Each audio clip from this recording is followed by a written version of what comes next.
We do love you, Leeds, Leeds, Leeds. Hello, welcome back to Imagine Not Being Leeds for your Leeds v Sheffield Wednesday preview. I am delighted to say I'm joined by Jake from Puncture 41, Sheffield Wednesday fan channel. Hey up, Jake. How you doing? Thank you for I'm joining not too bad, mate. How are you? I'm brilliant, mate. I'll be brilliant if we get 3 points on Sunday, but for now, we'll put that on ice and before we get into it. But yeah, I'm good, mate. I'm good. Thank you. To be honest with you, I know what your home form's like, and I'm like, I just want Melier to have a really naff show again.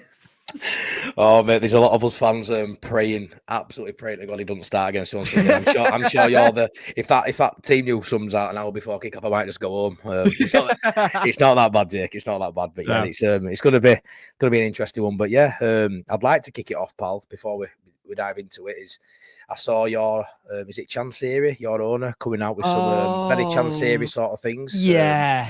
I'd like to just touch on. I know you spoke about it a lot. You've just come off a live. I'm sure Yeah. your fan base is in meltdown to a degree. Am I right in thinking there's been no contact between Danny Roll and Chancery since December? So we had a fan forum on Wednesday night, which went on for 5 hours. Wow. It was 5 hours. It started at 7, it finished at midnight. And basically, there's been a lot of chirping from our manager saying, I want to get transfer done in December, and said there'd been no contact since December. And the chairman's gone, I will speak to him Thursday. And then today press conference with Danny, he turned around and said, we haven't spoken yet. And it's like the chairman got this whole thing where you must ring me to get anything done instead of me ringing you. Like one of the phrases he used was, I'm not going to chase Danny going, please, please, please. And I keep having this thing going, if you're a boss or if you own a company, if you've got a deadline for something that's end of the month and it's halfway through the month and you haven't finished, you're not even halfway, your boss is going to get on the blow and go, what are you doing? Why are you not finished this? Where's the work? Do you need any help? And he's meant to check in like once a week and Danny hasn't. So I don't know if there's something happened when he got linked with the Southampton job and he wanted there was stuff there, or it's just a bad line of communication. All I know is that the communication needs to improve. Like in anything, in life, in work, in relationships, you need to have that communication. And if the communication broke down, they need to get it. They need to get in a room. It needs lock-in by whatever the members of staff and go sort this out until you've done it. 100%. I mean, mate, it's Danny Roll I think he's a top manager in the waiting. I think he's going to go on to really, really good big things in the game. I'm sure you agree.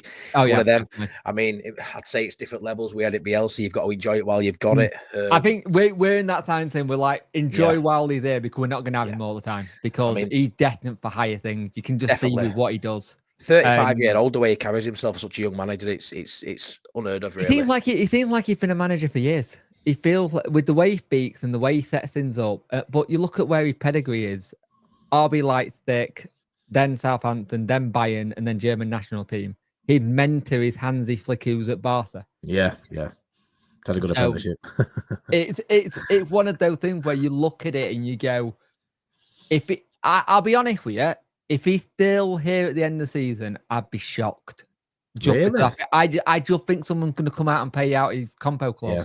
Because it's one of them, isn't it? When you get a Premier League club struggling, you heard of a manager getting sacked. He's always going to be up towards the top of that shortlist every single time from now on until he takes one of them jobs.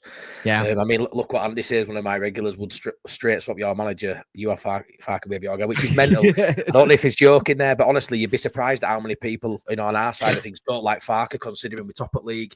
A lot of people say that's in spite of, but. Stuff about Farke saying they don't like that he doesn't change tactic quick enough, that he doesn't make it so quick enough. Farke had that, but Farke did have that at Norwich. He had the kind of thing where Farke's a very good manager and he needs what he's doing is good. But I've also seen stuff recently from your side, like, are you actually getting any transfers in, or are you actually just not doing anything? Because it sounds like we are on transfers. Yeah, it's a very I say it's all clickbaity stuff, not with any real legs at the minute. I've got a feeling we're going to get a couple in, but as owners have come out and sort of said, and people in backroom staff have sort of said, it's going to be a quiet January. I do feel you can still have a quiet January, Jake, and still get one or two in door towards back end at window. That's quiet doesn't mean zero. I think January always kicks off last 4 days in the window. Yeah, 100%. A lot of moving parts. You've got to wait and see what develops later on, Jake. You know, A lot of it, you're waiting on Premier League clubs. you are. If a Premier League club comes in and goes, "Hey, Southampton, you gits," but I think the thing is, the risk you've got at the minute, especially, I think both sets of clubs are in this really weird position where I'm happy to be 10th. Yeah, like, from where we were last season. Yeah. All I wanted was a mid-table finish and a quiet, no drama bit, but that went out the window on Wednesday. Yeah. But the thing is, if you look where Danny got them, are we slightly overperforming? We probably are, because I think it's a weaker championship team table. Even I think it's not as strong as it had been in the past. Fair. But at the same time, if we can keep this up and he can go on a run like he did last season, second half, I think there was a point second half we were like 8. We would have been 8th if we kept it going from January, because we were in playoff form. 100%. And there's nothing that says he can't do that again. No, I mean, you started the season off quite shaky, didn't you? And you've sort of gradually built your way into it. And like you say, now if you have anything like you did last season, that second half of the season, you know, a bit of decent form, a bit of a run together there, you can easily make that playoffs. I mean, I sort of look at the table now, Jake, and what you think in the top 4, and I think he's probably going to be the top 4. In what order, I don't know. I mean, I think there's a 9-point gap between 4th and 5th, but that 5th and 6th spot, it's definitely. I think anyone from 10th to 5th could get it. Yeah, I agree. You look at West Brom. They just hired Tony Mowbray again. If he gets them playing like he had done in the past, they could quite easily pinch it. And it's like, you look at Middlesbrough very well at like getting. I think Carrick's done a cracking job there, by the way. I think he's doing really well, and I think it's another one of when you're lucky, you're going to do better than Borough at some point. I agree. But I think the thing is, I look at how the table is and how the games are. It's a weird table.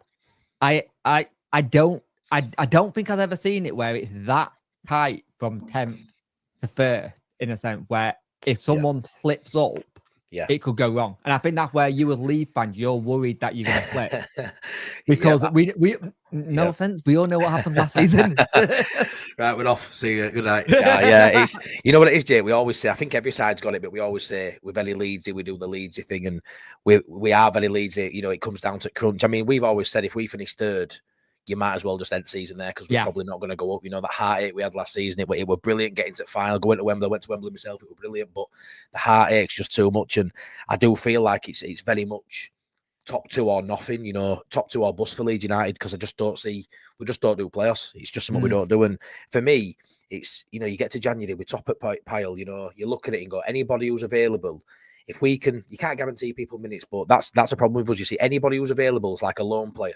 Anyone who may drop down, you'd look at Leeds and go, well, their best shot to go up. So if I'm going to do a loan with an obligation, Leeds at best one. But right now, we're probably the only club that you probably can't get into the side, because he's very particular on who he plays. He don't really like change, as we've said before. But whereas Sheffield United, Burnley and Sunderland, there is gaps in their side that need these players. They switch, they rotate. Farker's very stuck in his ways. So my worry is the players we're linked with, like last season, you know, your Kiefer Moores and Sarmientos, they went elsewhere. You know, we were linked with a couple of players that ended up at Southampton. You know, these players who we were all linked with, none of them come to us. And I'm worried about that happening again. I don't think you had a good summer transfer window. I think your transfer window got kind of hijacked with a lot of things like the Archie Gray deal and stuff like that. I think you were trying to build it around it, but you can't turn that kind of money down. No, when you it comes can't. in. No, you know what it was? The Rutter one really flawed us, because the Rutter one, we didn't see that happening, and that happened a couple of games into the season. You see, after that League Cup defeat to Middlesbrough, that happened that like the morning afterwards. So that were probably we knew Somerville were going when we got beat at Wembley. We all knew we were going. Archie Gray were obviously flawed us because we never thought he'd go. Got over that, and then all of a sudden Rutter goes. You lost two of your big attackers as well, didn't you? Well, Rutter and Somerville were our main men. Yeah. They were our main men. What I'd say is we've recruited well to a degree. I don't think we've got that Stardust quality we had last season. I feel like we're a little bit more balanced. But what we have noticed this season in the big games where it's tight, like last season, Somerville had picked one out of back, you know, top corner goal, and we'd come out of there when we've played poorly. Now, when we're playing poorly, we're struggling to get the win, if you get what I mean, if that makes sense. Whereas last season, these star quality players have come up with something and nick us a win. It's like your Preston game away. I think last season you probably would have got put all those chances away, and you won't be waiting until the last bit for a goal at the end.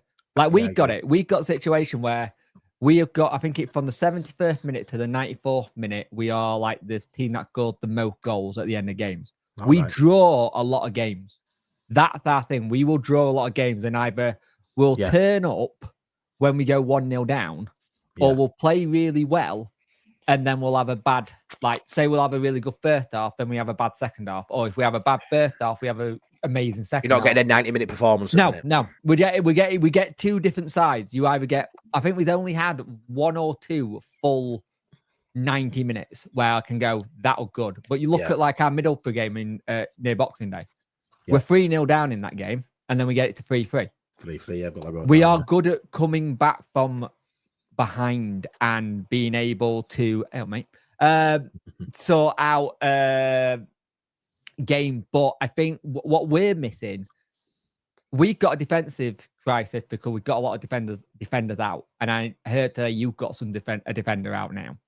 And I know you've got Patrick Bamford out, and it's like, by the way, how have you not got a club for him? Is he just on too high wages? Yeah, I think his wage is 70 grand, but when we got relegated, it had like a 60% deduction. So I think he's on I think he's still on 30 odd grand a week. And honestly, just as you've seen, he just don't get any minutes. I mean, he only came on for 21 minutes against Blackburn, and then he's injured for 4 weeks. And it's one of them, mate, where he's done really well for us in past. A lot of fans don't like him getting any stick at all. Do you think he's sentimental? Massively, mate. You know, he's one of the last remaining ones of the Bielsa era. You know, a lot of people hold on to that, and he did great things for us. But eventually, there's a time where you've just got to say it's not working. Yeah. And when you look at when you look at Bamford, he's on such high wages for a bench option who really can't put any string of games together. So either comes on, doesn't really make an impact, and is injured anyway. And we always say, even if he came on and scored an hat-trick, you couldn't get too ahead of yourself because there's no longevity to his There's no consistency. And problem is, it gets to January, and this is the first time, Jake, in 3 years, really, we've heard of any murmurs that people are interested. I mean, Blackburn are really interested. Then he goes and gets injured for all of January. Yeah. So it's just like, do you take him? You don't take the risk, do you? No, I mean, it's wild. I think we got things where it can sound really mental, but we got really excited in the summer when we signed Ugbo for 2.5 million. We never spend money on players. We don't normally have the money. And you look at how he did last season, he did really well. He's probably the reason we stayed up. Yeah. I'll be honest with you. Yeah. But now and he changed how we play to him. I think we missed like a Paveda kind of person who we brought in loan with him. Yeah. But the thing is, he come in, he got no goals, and fans are slating him. It's like he's a striker, he's meant to go. So there's a lot that are now going, well, we should have sold him, not signed him. But like, he's only been here 6 months, technically. Yeah, 6 months since the summer. Yeah. And he's our player, and we spent money, and he's on a 3-year deal. It's like, give the lad a chance. It will come good eventually. But I think football fans these days, we want it now. If they don't hit that goal when they first sign, you go, okay. Yeah, you look at Tom Cannon with all the stuff that's going on with him. Yeah. Started really well, but it's dropped off. And I think you look at the valuation, like Sunderland and Sheffield United are putting in for him. I don't think he's worth 13 million. No, it's a lot. I mean, he's a decent player at this level. Player. It sounds a lot of money, though, doesn't it? Yeah. It just feels like a risk. I think there's a lot of clubs in the transfer window. You're going to see a lot of scrambling at the end. Because I don't think any club's really been busy. A lot of clubs started early. Yeah. And then it's like kind of tailed off. But I think that happens in January. It's like, we've got something where we've got a good, better players. So we've got Bannon, we've got Windass, we've got Bernard who's decent, we've got Beadle who's okay in net. We've got like a decent little core. I think we're a bit like you. We need a little bit of stardust. Somebody who can get you off your seat, make something happen. Yeah. And I think for us, we're just missing like a Paveda. Thank God we didn't sign him because he's not fit. Did you like what you saw of him when he played though? Oh, I wanted him in the summer. Yeah. I think he's a cracking player. The problem is he's not fit. Yeah, it's always been a problem. Like he was never fit for you guys. No. It was always a little injury, always a little niggle. And like Sunderland have got him on a 4-year contract. And I think he played 15 minutes and then he went off injured. And he was a sub. He was a sub and then got subbed. And I liked Paveda. He gave us something different when we needed it. Yeah. And I agree. I think at one point last season, we were looking at getting him off you for 1.4 million. Yeah, and I think which looked a steal, didn't it, at the time? Yeah, and I think his agent kind of guffered it when they're going down. Do you really want to go down and get relegated? And the thing I think we got that belief. You look at last season, everyone wrote us off this time last season. We were done. Everyone said we're down, we're done. And I think that's where we got that kind of bit of, you don't know what to expect for Wednesday. We'll either do really well against you or we'll get a stuffing. And to be fair, as much as, like, you look at last season, we had that 6-0 thrashing by Ipswich, and then the following week we did okay. And it's like, it's weird. Like, we'll get beat and then we'll have a couple of games where we're on a good consistency run. And I think that's our problem. We're not consistent enough from one game to another. It's a strange one looking at your last 5 games, mate. You had a 2-0 win at Stoke, and then you had a 3-3 draw away at Middlesbrough, a 3-1 loss to Preston away, and then you beat Derby 4-2, and then you drew 2-2 against Millwall. But looking at them, concede a lot of goals. I mean, it's good form. I mean, you're in all right form there. 3 wins out of your last 5 and a draw and a 1-1 loss, but a lot of goals conceded. You know, your draws were 3-3 and 2-2. Your win were 4-2. It's a lot of goals conceded, which coming to Elland Road, you know, we do create a lot of chances. Our problem is we're not clinical, Jake. I'm kind of glad for us that in one sense we're coming to you away, because our away form is better than our home form. We are much better. We're going to ask you that, are you? Yeah. Yeah, we are much better away team than home, where you're the opposite. You're an amazing home team. Yeah, we are. But away, it's like when I saw that 3-3 draw, like, how had they got 3-3 versus Hull? Where's that come from? And then I'm sure you saw the Melia incident and thought, that's where it come from. Yeah. I literally saw it and went, oh, hang on, I remember who their keeper is. That makes sense now. And the thing is, it's weird because I was looking at, like, some of his stuff. How did he get keeper of the season last season? Because he doesn't seem like a keeper who got that in him. Do you know what it is? Last season, Farker said Melia was the best keeper in the division, which I think is just a tactic to keep his morale up, right? But statistically, and same this season, he is. I think last season he ended, 15th on personal stats. When you look at the shots faced, his shot percentages, he were 15th. But I think that team at season were voted by his peers, by the players, I think. And I don't know if the other players of the teams were voting for him because they enjoy playing against him, as opposed to thinking he's the best. I don't really know how to answer that, but he definitely wasn't the best keeper last season. He's a talent. It was a talent. His ceiling, it's like he peaked too early. He peaked 5 years ago under Bielsa. And I don't know if he's one of them occasions where Bielsa, it were another player, Bielsa, you know, squeezed every bit of talent out of. But because he was so young, we thought this is a start. He's going to go even better. And maybe under Bielsa, like many of those players at that team, old, young, whoever it was, they all played well. Paveda were playing in Premier League under Bielsa and looking good coming on bench, off a bench. And then you've seen how he's gone. A lot of these players, there aren't many players who, after the Bielsa era, stepped it up. And because Melia was so young, we had high hopes. Yeah. We all thought he'd be a 30-40 million pound keeper. He'd go to top a game. And he's just been on decline ever since, Jake. And it's a shame because, you know, he's played over 200 games. He's only 24. He's played over 200 games, over 100 in Premier League. His experience is vast for such a young keeper. You just look at game versus Hull when that goal went in, and that the clip with all your defenders just screaming at him. And I've got that thing where, at what point do you, as a manager, you go pull him out? Yeah, talk something else in. But we got a situation with us where we got Beadle, he's good. We just got defensive issues in terms of not concentrating and injuries. Like, Iorfa's now out for 8 weeks. Akin's been out since the Pompey game, and he's only just got back on the grass. We've had a winger that we got in the summer out injured. Up top, we probably could have done with another striker in the summer. I really want to see a bit more of Charlie McNeil, but for some reason, Danny don't play him. You've got Windass, who is on 10 goals, who's just playing out of his skin. And he's really good. And the weirdest transfer link of the summer, Santos wanting to buy him, which was just odd. It's not the first time. I think we had an Argentinian club coming through in one season as well. And it's like, what's the deal with Josh and South America? But it's just like, you look at it and it's like, we're just missing a goal scorer and just being able, if we could keep clean sheets, we'd be up where you guys are. I genuinely think we would be. Well, you score goals. You score goals.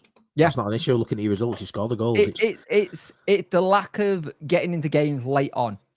Yeah. Like, we are the kings of doing it. And I think it comes back to a little bit of a hangover since that Peterborough game.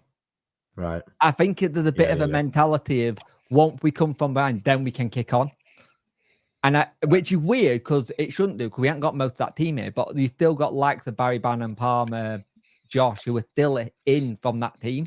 Can I ask you about Barry Bannon? How is he still going, by the way? Oh, I don't know, but he can have another 2-3 years for me. Do you love him? Is he a fan favourite? Isn't he cloning like Dolly the sheep? When he was technically, how good is it? Technically, I mean, I'm assuming now he ain't got the energy in legs he maybe used to have. Got it. No, he's still got it. He still will run after balls and stuff, but he will. Wow. He get into that age where he will turn around to the gap and say, "I'm coming off. I'm knackered." All right, and has the man got the respect for him where he can leave him, make that call? Oh, that's brilliant. Yeah. Barry probably last year and the year before probably wouldn't have done that. He would have just kept on going until he picked up a bit of cramp or an injury. Yeah. But now he's got that whole thing. If he turns around to Danny at half time and goes, "I'm knackered. Give me another 20 minutes and I'm probably done." But I think that's good. I think that worked. But Barry Bannon he was a cheat code in League One. And I think in the Championship, I think there's if Wednesday said he was up for sale now, there'd be a queue for him because he can still do it. Yeah, he can still do it. He can still find. He's always been a very technically gifted footballer. I mean, we had him on. I think we had him on loan many years ago. And really, really talented footballer. Then I couldn't believe we had him when we had him. To be fair, but he's had a really good career. Most of it in Championship. I remember him starting out at Villa. Always looked a really, really good player. Then he come through. I think same times like Bonhor and all that sort of all those players. But yeah, it's mad that he's still. And what is he now? Is he 35? To be fair, but honestly, I thought he would have told me about 55, but he's only 35. To be fair, it's not. Honestly, I thought he was like 37, 38. Because he's been around for so long. He started so young, didn't he? He started I think he started when he was like 17. Yeah, I think it was. And then he had that really good season with Blackpool, which got him up. And you were thinking, right, that's it. He's going to go on. And then he had like little bits of injuries, had a little bit of personal stuff. When we originally got him, he was meant to be a 6-month loan, and then we managed to buy him. And it's the best bit of business we ever did. Yeah, I can imagine. Because he loves the club, his family loves the club, they're very invested. But it's like, for us, I feel like when he does eventually go, "I'm done," we're going to have a little bit of a Liverpool moment, Steven Gerrard moment, like, what do you do now? I can imagine. I mean, how long you had him now? 2015-16 season, I think. If I remember correctly. It's been a while. It's a long, long, long time. I think he's been here 10 years. Yeah. Wow. Yeah, so it's a long period, and I worry we haven't found the Barry Bannon replacement yet. We say every season, we say, when's the next Barry Bannon replacement coming? Is it in the academy? Is he coming in? You can't shift him. No. No, yeah, he's a talented player. Like, hopefully, he's got a few more years to keep you smiling, pal. So, when you look at ahead of Sunday's game, who should Leeds be worried about when it comes to you? And what sort of style of play are you expecting to adopt away from home? Are you going to sit back, low block? Because for me, Jake, before you go into it, that's the way to beat Leeds United at Elland Road. Sit back, absorb, catch it on break. Corners, we're really poor at defending corners. The blueprint so this could be fun. The blueprint is keep it tight, nick a goal, and you win 1-0. I think we probably will do that, but the key player for me is Windass. Windass form. I thought you were going to say that, Windass, I have a funny feeling Windass wants to go against you guys. Just because of old man, Hull City. He kind of got that whole thing. He got a bit. Come on, we all know Windass is a bit of a wind-up merchant. He's that one player you want him in your side to wind people up. But Windass is probably Barry Bannon. And for me, it all depends what Danny picked, because it can be interesting because the injuries at the back were really short. So it's really going to be an interesting game. It's either going to be a really tight draw with lots of goals, because we can't defend corners either. Like, a lot of our goals come from corners. So if you want to attack us, get a lot of corners, because we can't defend them. We're not good at scoring them though, Jake, so you're all right. We can't score corners, mate. Yeah, neither can we, and we've got a really tall team. And might as well take a throw in, then both sides just take a throw in and carry on with the game. But I think if you're going to look at us, attackers of corners, and just look at those periods where it gets late into a game where you can see defensive frailties, where it all depends on how we start. Because I don't think we played that too badly when we played you guys at our place. I thought we were decent. Yeah, you want. And I think you just had that quality that took us, and I think when we play, I think when we last played, I think it was a draw. I think it was Sicko's first draw before an international break, and we had our first point. And I think I think a lot of fans were like, we should have got this. They're not in great form. Yeah. My thing is, I hope everything that's off the pitch hasn't filtered through. That's my concern. Right. Okay. Because if you think about, I think I said to you earlier, when we were messaging, it's like when you had your Italian owner. It's that level of mentalness a little bit. And Bernard turned out and said, I'll be lying if we said we haven't seen it. It's more tense than it was last season when we were in a relegation battle.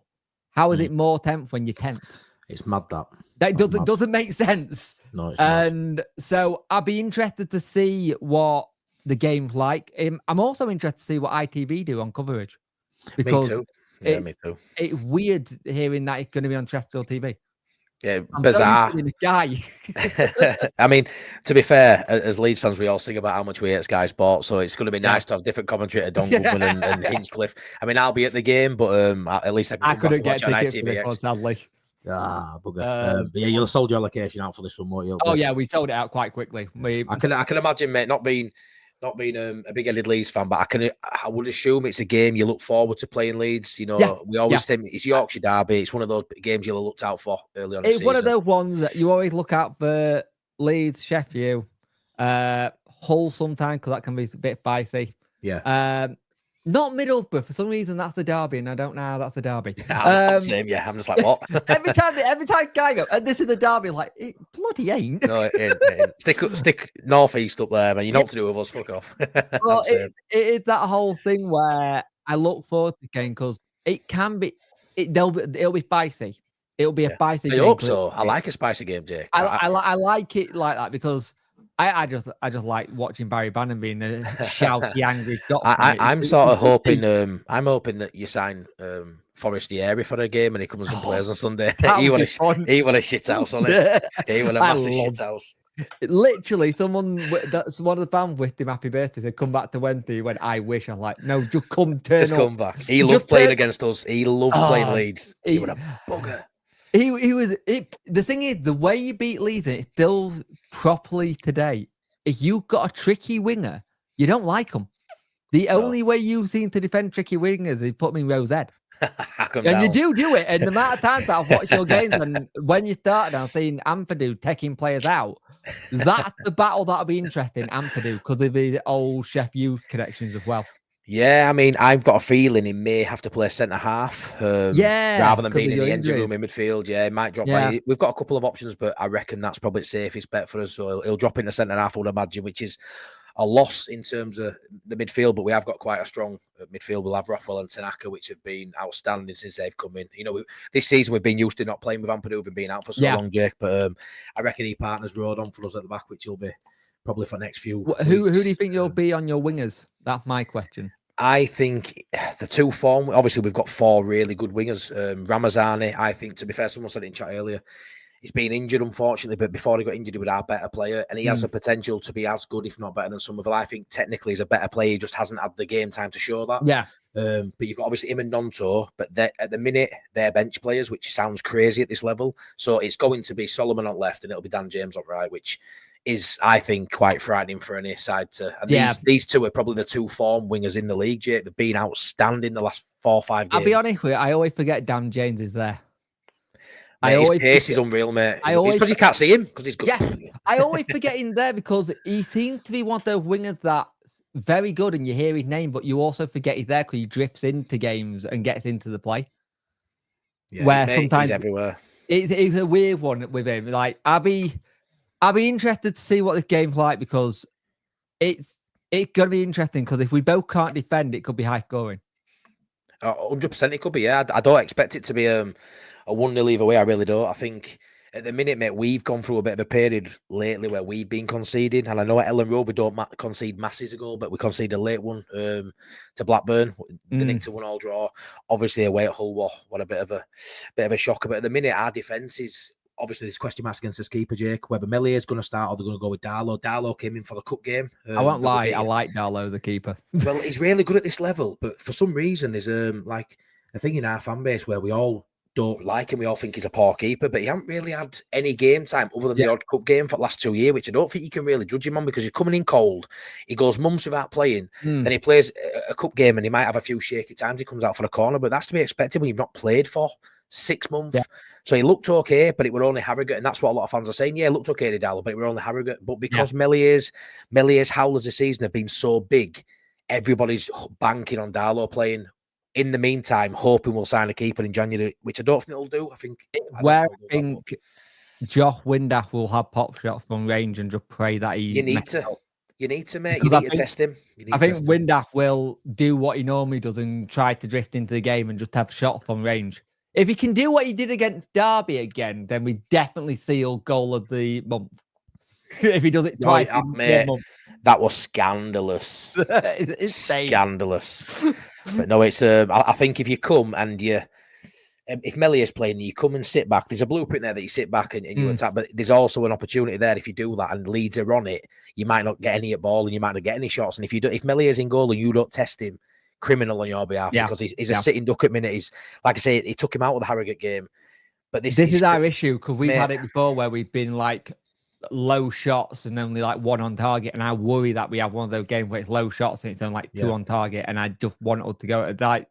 What gets me is if we start attacking you, is your counter because your speed is scary. It is, mate. It is. I mean, a striker, it'll be Piddle that starts. He's not the quickest or most mobile, but those wingers, and Aronson in 10, he's very quick, he's very mobile, he's very athletic. Like that free behind our striker, it's a lot for any defenders to, to sort of worry about. And I've always liked James as a bench option. He's always been a bit of a, super sub. Yeah. He's played his way into starting now over Willie Nonto. And like I say, you think even if it's not working for us, Jake, we've got the riches to be able to go right on 70 minutes because he don't really make subs before that. But on 70 minutes, we can pull off them two. We could put Ramazani and Willie Nonto on. It's mental depth for this division. It's a bit of a cheat code in depth. We're very lucky, very lucky. It's why I've seen your depth, and it's like it shouldn't be this tight. No, it shouldn't. It shouldn't. It's hard to see, Jake, because in our fan base, right, you've got half of us. I'm one of them saying we should be doing better, right? Then the other half are going, I get your point, but we are still top. So there's a bit of a split at the minute between Fark in, Fark out. I don't see how you can say Fark out because we're top of the league. But I also understand that you can be a bit disgruntled because we should be further in front. So it's like weighing up the two options. And that's down to your keeper. Well, a lot of people are saying that he's cost us. We dropped 2 points at Hull, so he's cost us 4. We've had some fans counting him up all his mistakes and gone, we've dropped 10. But I don't think you can count up every single goal that he maybe should have done better because there's shots that strikers miss. But when you look at the Sunderland and the Hull, those drop points were Melior. Big mistakes. It's not like the little one because you're only as good as what's in front of you. So your defense is letting them get them shots. Like it very much that whole thing. You have to have the thing where it's your defense, you're all in it together. But when he makes mistakes where it is his mistake, like the whole like Sunderland, you can understand why the defense doesn't trust him. Yeah, no, 100%, mate. And when you lose your defenders' trust, when you lose your peers' trust, it's an hard thing to get back. And you could see that whole mistake, the whole back line, Joe Roden especially, he's visibly, I mean, at Sunderland, Junior Firpo stormed off down tunnel, and a lot of some people didn't like that, but I also think it's passion, it shows the care. You can't always when it first happens put your arm around them and understand. Sometimes you're going to show raw emotion that you are pissed off at someone's made an error that's cost you a game. Be happy that the whole game didn't happen during COVID because you would have heard everything. We had it in COVID where I think we lost to QPR and you can hear Barry Bannon going, "Fucking hell, Joe, you're fucking wank." And you're like, "Oh, well done. There's no fans. We can hear all that. Brilliant." Class. That's class, that. But I think for us, as long as we can defend, I'd take a point. A point away for us would be fantastic. 3 points will be even better. But a point just to get us a little bit more settled. We do better against bigger teams. You've seen some of the ones like your West Brom 3-2. Yeah. Up there, we do tend to think. I think when we play Sheffield United, I don't think it was a great game, and they just had that one bit of good chance and they took it. And that's sometimes all you need against us, that one chance. And I think if we can stay in the game, play well, get some of our defensive howlers out the way, I think Danny will be happy. But it'll be interesting because it feels like it's a little bit new school German manager versus old school German manager. Yeah, it does. Yeah. And it's interesting because in the summer there was a lot of talk that Red Bull were coming to us. It was like both were. Was there? Yeah, there was some talk like Red Bull might have been one of the people who were coming to us, and I don't know how true it was. It was a rumor, but when it happened, I was like, it makes sense. But I always worry about you guys with the Red Bull link up because Danny got that Red Bull link up. Right. His link up is RB Leipzig. Yeah, so it's like if he knows there's a little link up there, maybe that's what he wants. But I think it's only 10%, and they don't really have much of a say on what's going on, don't they? Yeah. But I think I'm jealous of clubs who've got an ownership that know what they're doing in sport. And yeah, well, that was us, mate. We've got one now, but we know how you feel, pal, because we have fucking been there. You had it twice. There. You had Ken Bates. Oh, mate, we had it more than that. We've had so many GFA. Honestly, it's been ridiculous. And obviously, to be fair, under Bielsa's manager, we thought, that Radrazani and Victor Orta, we thought they were the bee's knees because they got us promoted, but actually some shocking decisions. We were a League One club behind the scenes, operating in the Premier League. It was scandalous at times. I mean, you'll know about that John Kevin Augustine signing where we signed him, and I think he played about 20 minutes. It's cost us like 50 million, I think, in wages and his transfer fee. It's probably the worst transfer of all time in the history of sport. I think when you add it up, it's I mean, we've had shockers. We once signed a player and he only played 20 minutes last game of the season. Yeah, that's a bad kind of thing. It's like we've done some shockers. I think if we're buggered for scouting players or having them in our academy and letting them go for note. Like we're famous for Eric Cantona can't play on grass. Go to Leeds. We had Jamie Vardy in our academy. He's too small. All right, fine. Off you go. Go to Leicester. Yeah, Jamie Vardy was in our academy and we told him he was too small. That's crazy. I don't know if you know about Delabashi, who's now at Lazio. No. We had him in our team. In the season, we came up from League One. He didn't want to sign a new contract. He went to Turkey. He then went from Turkey to Lazio for 6 million. And we're like, that's money that could have been in our back pocket. Crazy. Like, we don't sell players. We keep them till they go out, until the end of contracts. So it always ends sour when you lose a player, really. It always turns a bit sour. They won't sign no contract. They run it down and they go, that's shocking business, that, mate. Are we ever supposed to move on? Are we ever supposed to grow when you're not making no money? Out of all the players we've had in the 10 years of Chance here, I think the most expensive player who got sold was 7 million. And that was it. That's scandalous, that. I mean, we've had some news come out last few days that Real Madrid are linked with Archie Gray. Don't know how true it is. It's a rumour, but they're linked with him. You got a sell-on clause? No.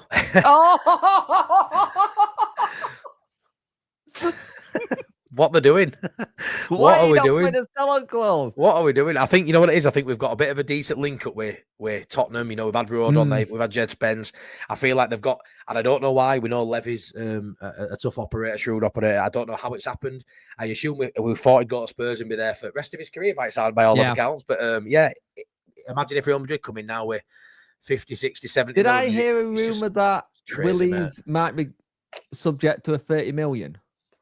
Willing on tour? Yeah, to Saudi. Yeah, it's a rumour again. It's been doing rounds these last few days. I don't know if it's a lazy one to say because we know there's money in Saudi. There's been murmurs of him leaving before, and he ain't playing. So it's an easy one to put out there and say, Willing Onto's not playing. He's refused to play before. But what I will say is there's been no murmurs of him not being happy at the club. His form, definitely, he isn't at it at the minute, and he's got to play his way into form. Would I let him go for 30 million? Yes, I would. I won't lie to you, Jake. I'd let him go for probably 20 million. I don't. It's weird because money. Mate, in Premier League, when, obviously Everton came sniffing as well, but in that Premier League, when we got relegated, he was our best player, right?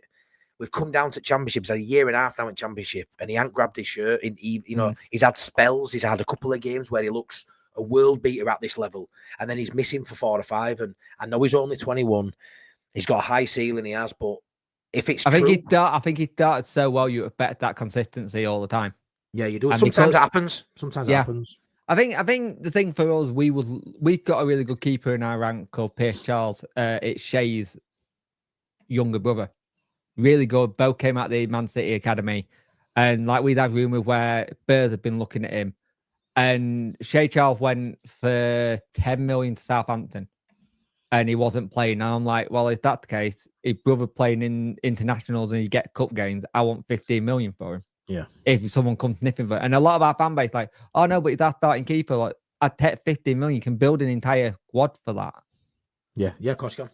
And it's just, I think it's weird because our fan base, whenever we hear about players being sold or something, it's like, oh, but we need him. It's like, but we need the money as well. It's like, you can't have both. I think there's a bit of a disconnect. Do we trust our transfer policy or do we trust the owner? And as you can see, not a lot to do at the minute because it's so difficult because you don't know what to believe or what. No, of course not. I mean, are you expecting any transfer business for your side?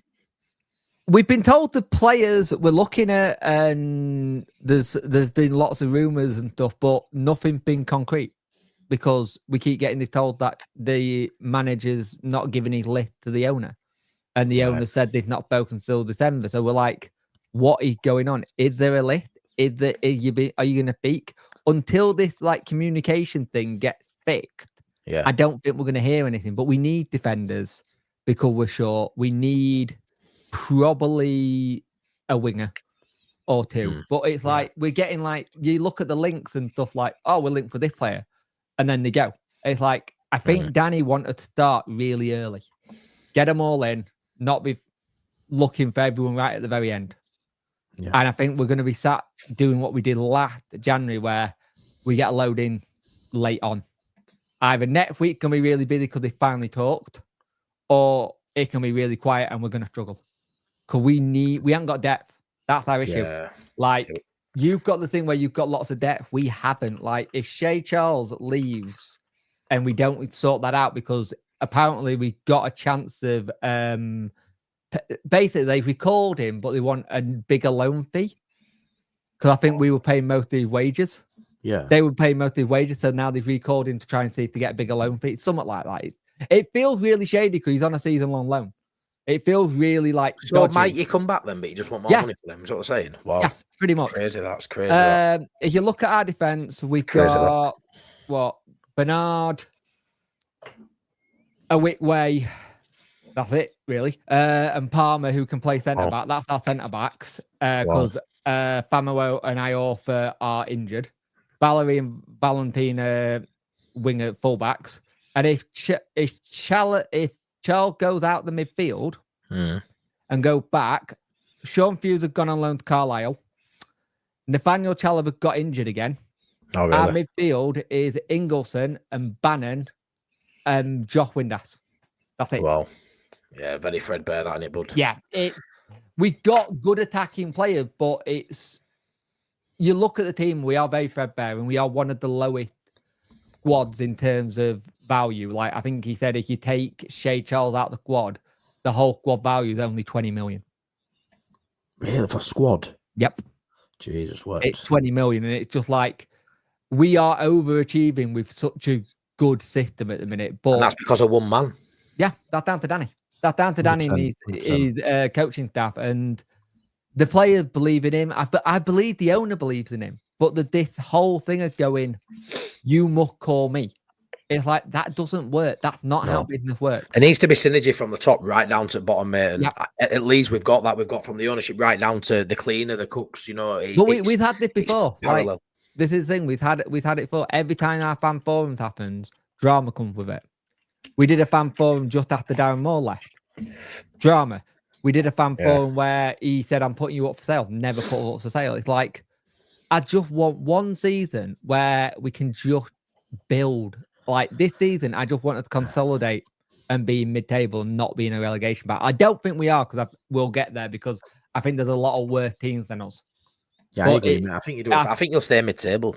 Yeah, I think for me, if we can just get a couple of players in, consolidate this season, and then look.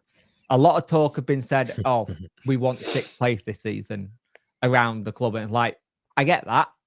That'd be brilliant, but I don't think we're ready. We'd probably go up and do a Luton. Yeah. And I don't want to do a Luton. The only thing I'd do it for is the parachute payment. Yeah, that sometimes when you go up and you come straight back down, like, you still set out you for a fair few years, and you know your players. If you can sort of make I mean, you've seen it with Leeds. We had a very championship side. He turned water to wine. They went up. You have 3 years in Premier League, obviously we did, and then you get to pack that squad out. Even though we lost a lot of players, your youth have come up to a different level. They've all been packed out with more quality. So when we've come down, like likes of Somerville, you know, it weren't a big. All of a sudden, he's a top player at this level. So those 3 years is heartbreaking. It's what to come down and see that, you know, that rise sort of come away again. It's made us one of the best sides in the Championship. Which before that we weren't. We were a mid-table side at best. We were in League One.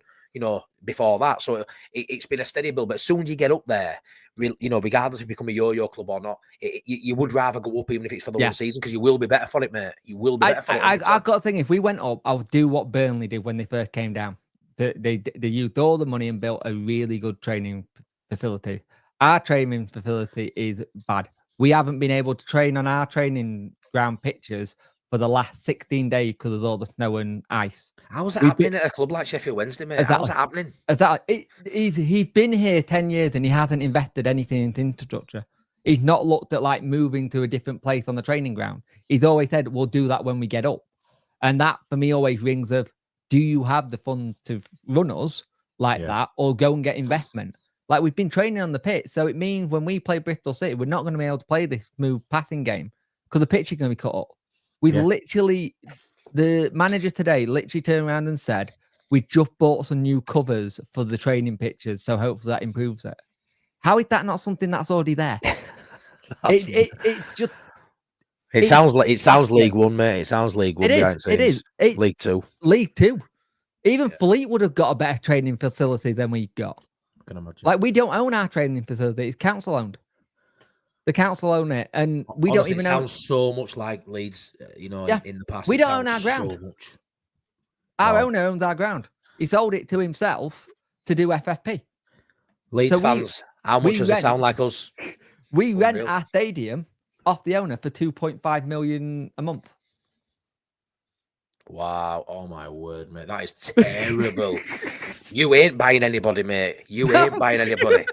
That is terrible. And if you don't laugh, you'll cry, Jake. It's shocking. It's really sad state of affairs. It really is. The thing of like Wednesday, and people will go, oh, you're a big club. We are a big club, and we were a big club. But you look at what the other side have done. They blow us away now, especially with their takeover. They blow us away. It's not. I'm not gonna sit here and say that it's not, because I'd be deluded if I did. Yeah, and it's just.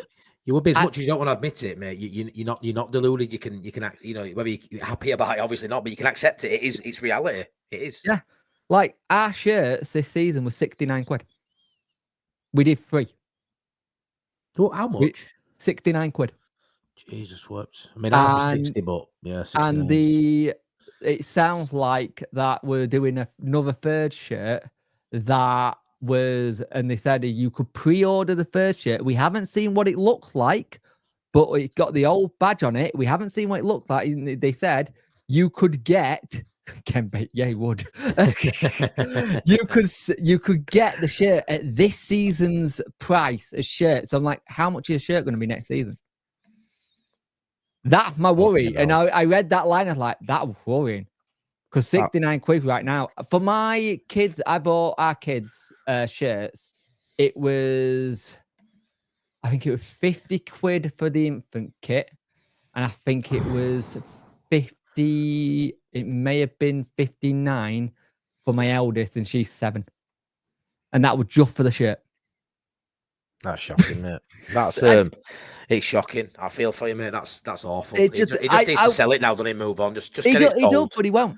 Like, no. He's so. The thing that annoyed a lot of people in the fan forum was, it's my club. Like, it might be your club in terms of paper, but we're the fans. We're the ones that'll be there when you're not here. And there's always been ownership where they go, it's my club, and it never ends well. No, it's an hard nick because it's their money. They're the ones that put it all in. But like you say, they're only there for a fraction of the time. They're there just ever so slightly. Then they move on, or someone else comes in. But as a fan, your dad, your granddad, potentially your kid, their kid, it follows on for forever. It's in our blood. For them, it's just a job, a hobby, whatever they want to call it. A couple that all buy it and they just really buy in.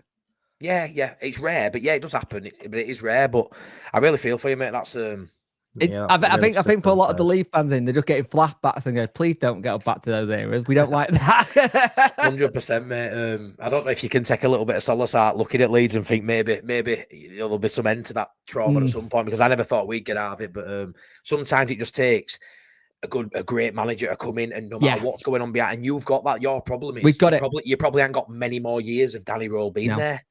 He's got a contract till 2027.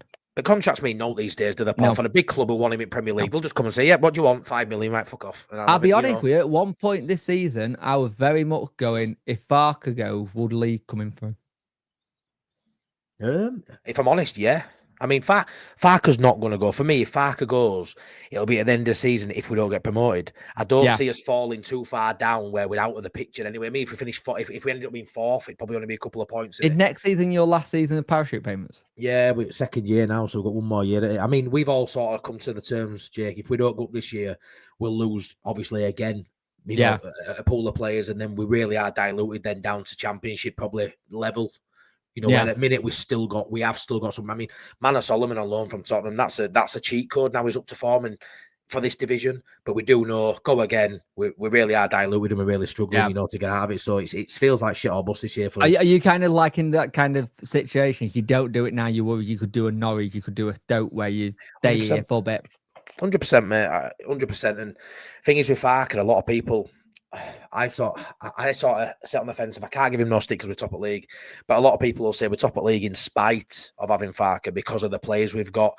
You know, we are up there because of that, which I also see. You know, we could have a lot of managers in charge, and with the pool of players we've got, we'd still be doing well. I get that, but we haven't. We've got Farker, and he's part of the whole engine and the cog of everything pieced together. He's making us be top of league. You know, we're not clear. No, we're not, but we are top of the league, and there's no higher you can go than top. It's just more of a stretch. But a difficult one to like have a go at someone who got you top. I think it's just you just feel like you should be there by a lot more points. You should be there by 8 or 12 points instead of just the 1 or 2. Yeah, and when we always harp back to last season, you know, 90 points and blah, blah, blah. A lot of fans that don't stick with them either because it didn't matter. 90 points gets you up more seasons, but it didn't last season, so stop talking about it. You know, that's what... we know how that feels. We did that in League One. yeah. One of those freak seasons where, you know, it happens, doesn't it? But, you know, last season, we didn't go up, no, but we got 90 points. Now, I'll be honest with you, Jake, it meant I went to work Monday morning happier than most, you know, and sad because it meant I was winning most weeks. So I was going to a game and we were winning. We didn't go up, no.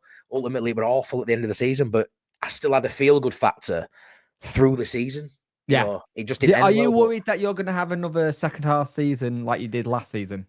Like you do, you tend to start well and then you drop off around March. Do you know what it is? Farker has been known in the past to have a stronger second half. Leeds sometimes drop off, but Farker usually has a decent second half of season. His start this season is the best start he's ever had as manager. Right. So I'm holding on to hope that if he does what he normally does, I mean, this time last year we went on a 14 or 15 game unbeaten run with only 2 draws, and we absolutely closed that gap from being 17 points to Leicester. We closed it. You can start that after Sunday. The problem with us this season is the away form. I know we sort of looked like we picked it up again before we played Hull, but the away form is not allowing our consistency to build beyond the 2-game win streak. You know, we're not seeing us go. I don't think we've won 4 in a row now. That 3rd game in a week's always hampered most of this season. I feel like whenever we've got back-to-back home games now. You know, we've got you guys, and then on Wednesday we've got Norwich, and 2 difficult games. Yeah. Even if we win them games, then we've got an away game, and when you're not winning your away games as frequently as we were last season, it's always going to hamper us. So, if I'm honest, I'm going to reserve judgment until the end of the window because I feel like we need a couple. Right now, I think we go up, but I think it's tight. I think if we don't sign anybody, it might be until the end of the season. I reckon you're going to have the thing on Sky where they're following you, United, and Burnley, maybe Sunderland. And I think it's going to go to that last game of the season. I don't think there's going to be a clear person go unless someone drops. Yeah, no, I can see that. We've all sort of thought we'd create a gap, and that hasn't come. And everyone around us now are strengthening or looking to strengthen. I actually, we will. So I reckon it's going to be tight. I said earlier in the season, my predictions were we'll have won it by, maybe 3 games left. I did think we'd sort of be clear, a bit like we were on the Bielsa, but tight. And then last 5 or 6, we went on a bit of a run, and I think with 2 games spare, we were sort of celebrating. I thought it'd be like that again. Now I'm not too sure. I look at the teams around us. Burnley play bad football. Sheffield United play bad football. They still get the points. So it doesn't matter what they do. They're still getting the points, Jake. So as a Leeds fan, we can play really well. We can hold the ball 75% possession most games. And we sometimes, can't score, can't create a cutting edge chance, and we come out of a game 0-0 or 1-0. Mostly away from home, don't get me wrong, but it's a worry in those away games when you get a low block for all the. When you look at the stats, it's just we battered them, absolutely battered them. But it doesn't matter when it's 0-0, does it? No, they've done the job. We have it. We'll batter a team, and then they'll end up going a fluky goal, or we'll let a defensive error happen. Yeah, going we've blown it. We battered you, and we should have won it. Yeah, we were like that versus Preston. I thought we were the better team, and it just kind of thinking it looked like you just got your rivals are drawing. Mate, well, I assume you're watching. I forgot to bring my stick down, but by the sounds of it, they've missed 2 penalties, Sunderland, haven't they? Yeah, Trafford saved them both. Trafford is a joke. Mate, they beat us at Elland Road this season 1-0, yeah. And I aren't joking when I say we battered them for 90 minutes. They had 1 breakaway for a man of Solomon slip and they scored. Trafford kept him in that game, and this is where we all as Leeds fans are annoyed. You wish you had a Trafford. Yeah, exactly. Because not only does Meslier cost us points, which he has, he's cost us points, he isn't winning us points to counteract the ones he's lost. Whereas at Trafford, he ain't making those big mistakes, but he's actually winning. I'm surprised you didn't go for someone like a Carl Ruffwood. He's really good. Well, we're I think I've heard we're linked with him maybe beyond this season. He's a name that's been popped around, but the manager backs the keeper that much. We don't get linked to many keepers because it's like, well, what's fucking point printing it? Because Farker loves Meslier. And it's bonkers. I don't see it. I watch the lad. He flaps at everything. It's why I just wanted to just have a crack at anything and just see what happens, because I really don't see what Farker sees in your keeper. Like we got Beadle on loan from Brighton. Really good keeper, 19 years old. I think he's probably going to be one of those ones that you see future down the line in England, hopefully, because I think he's that good. Still need to have like some games and probably more games in Championship, maybe a Premiership loan or play. But I've watched some league games and I don't see what Meslier gives you. I think he can pull off some really good one-on-one saves at times. He's great one-on-one. He's great one-on-one. He ain't a good. A lot of fans get it mixed up and say he's a great shot stopper. He ain't a good shot stopper at all. One-on-one, when someone's through on goal, he's really good at that. Yeah. Coming for corners, poor. Distribution, poor. Confidence, poor. He isn't a physically imposing keeper, which I think can breed confidence. He's very slight, very lanky, gang. He just doesn't fill anybody else with confidence in front of him, which I think is a massive problem. I mean, going back to the good old days when everyone played 4-4-2 when I was a kid. Like, obviously, we don't talk about scum on this channel, but Peter Schmeichel, someone like that, someone who's just scary. You see him in tunnel. For me, Meslier is. Hey, you never know. You never know if you could be going up and they could be. Oh, mate, we've spoke about that, mate. I actually said I don't want him to come down because it's a guaranteed 6 points for Leeds next season. Which I don't know how true that is, but it's funny anyway. But I'll tell you something. I do laugh at like Man United fans and Man City fans and Chelsea fans when they're all complaining. Like, you haven't done anything where you can complain about for a while. Especially, I've literally got my wife's cousin fella is a Man City fan. And he'd been a fan since he was a kid. He's younger than us. But he's like, I can't, this is so bad. Pet says, like, calm down. You haven't done anything yet to, like, have a meltdown. Kind of like you've had money. I know. Like, I always say, go speak to your father who was like, at Main Bridge and, like, just get him to tell you all the stories. Exactly. Like, you're absolutely gutted because City are fifth or something. You're absolutely heartbroken. What would give us bloody limbs to be fifth in Premier League, wouldn't we? But just fifth in Premier League and Haaland signing a 9-year deal. Yeah, I've snap your hand off at that. Dreamland, isn't it, mate? It's absolute dreamland. I can only do that on FIFA. They literally, City fans, mate, have got FIFA in real life, haven't they? You know what I mean? It's real life FIFA. It's not even funny. It's nice, isn't it, at the minute to see someone like a Nottingham Forest doing what they're doing. Yeah. I know, don't get me wrong, they had that ridiculous window where ridiculous buying all them players, but they bought a load of left backs. They had like 8 in there somewhere. It's scandalous. But when you're in Championship now and you're looking up and the aim is to get to Premier League and try to stay there, it gives you hope that somebody can do that. And they've done it the right way. They've gone up. I thought they'd come down. They've stayed up. They've built they've made a few dodgy decisions, but sacked loads of managers. But they've got someone now who I think is a decent manager at Premier League. You know what he's doing. And look at them now. I mean, wow, like fair play. The thing is, I actually think if Everton, I know we're going on a tangent on other clubs. We are. It happens. It happens. I think with Everton with money and David Moyes, that could be a really good fit. Oh yeah, mate, how they've not been relegated in the last 4 years is beyond me. But yeah, I think they've probably got the right man now on there to maybe turn tide. Unfortunately, because I'd have loved Everton to get relegated. You know what? All I want is someone to be stupid enough to give Wayne Rooney a job again. I thought it might be Everton. I thought Everton might have done it at one point. Be Everton. Come on, tell Everton job. Tell Everton job. I think the thing is, you look at football in a whole. If we're going to just talk general football, I think at football as a whole, it's weird because you look at teams like Nottingham Forest, you look at teams like Leicester when they've won the Prem. It gives us teams who have not been there for ages. Like, I think we're coming up to our 25 years since we've not been in the Prem. Wow. And that's just mind-boggling. I'm looking Carbone. I remember him. Carbone. Emerson Tome, the wall at back, and Kevin I remember him, mate. Yeah, it was class. Those were the good old days. Sticker books and all that. I love them. I think that's the thing is what I used to, because I am getting close to 40, so I remember all the Prem days, and I forget there's an audience, my fan base, who've never done Prem, and I'm like, oh god, I'm that age. A full generation just don't know what it's like to be at Premier. I do a podcast. I do a Wednesday podcast with two other lads, and they're both in the 20s, and I'm like, oh, you don't know what Premier League was like. Oh dear. Yeah, bloody hell. No, it's mad. So then, mate, before we let you get off, it's been brilliant. Look at this company, Wayne Big Leeds fan. I don't know who your guest is because I haven't got out on the screen. It's Jake from Puncture 41. He's a Sheffield Wednesday fan, but he said you're a solid person. You are a really good guy, mate. Really good guy. And it's one of them I really hope your channel gets more sub, because the fact that you've only been doing this since September and you're on 800, you'll get to 1,000 really quickly. And the more you go on, the more you'll improve, the more you'll get more confident, the more you'll get more people on. And anyone who can, I will say this now, I've done this, I was telling you before, I've done this for 15 years covering Wednesday.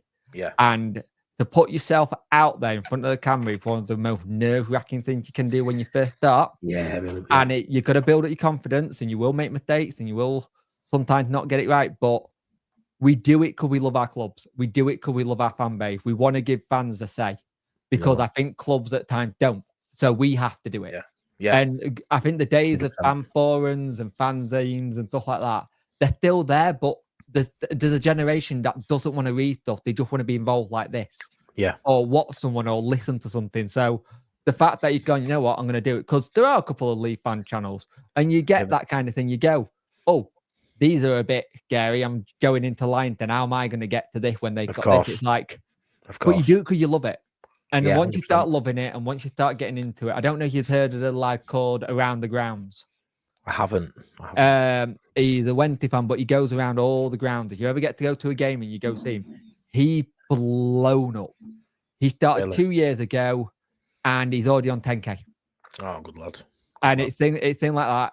Whatever he makes on the channel goes into the bang games. He goes all around. He's really good at what he does. Legend. But it's like, I do a 72 review show. If you ever want to come onto it, let me know on a Sunday if you can do.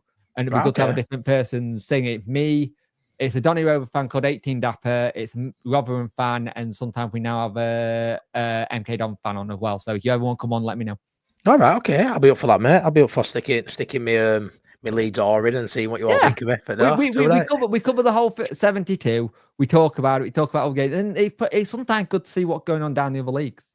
Just have a look to see what's going on and see who's doing what. And sometimes you can kind of see what your next signing might look like if you look a bit carefully. Yeah. You like, we go to the transfer window where you go, who should we sign? You can go, well, he's good.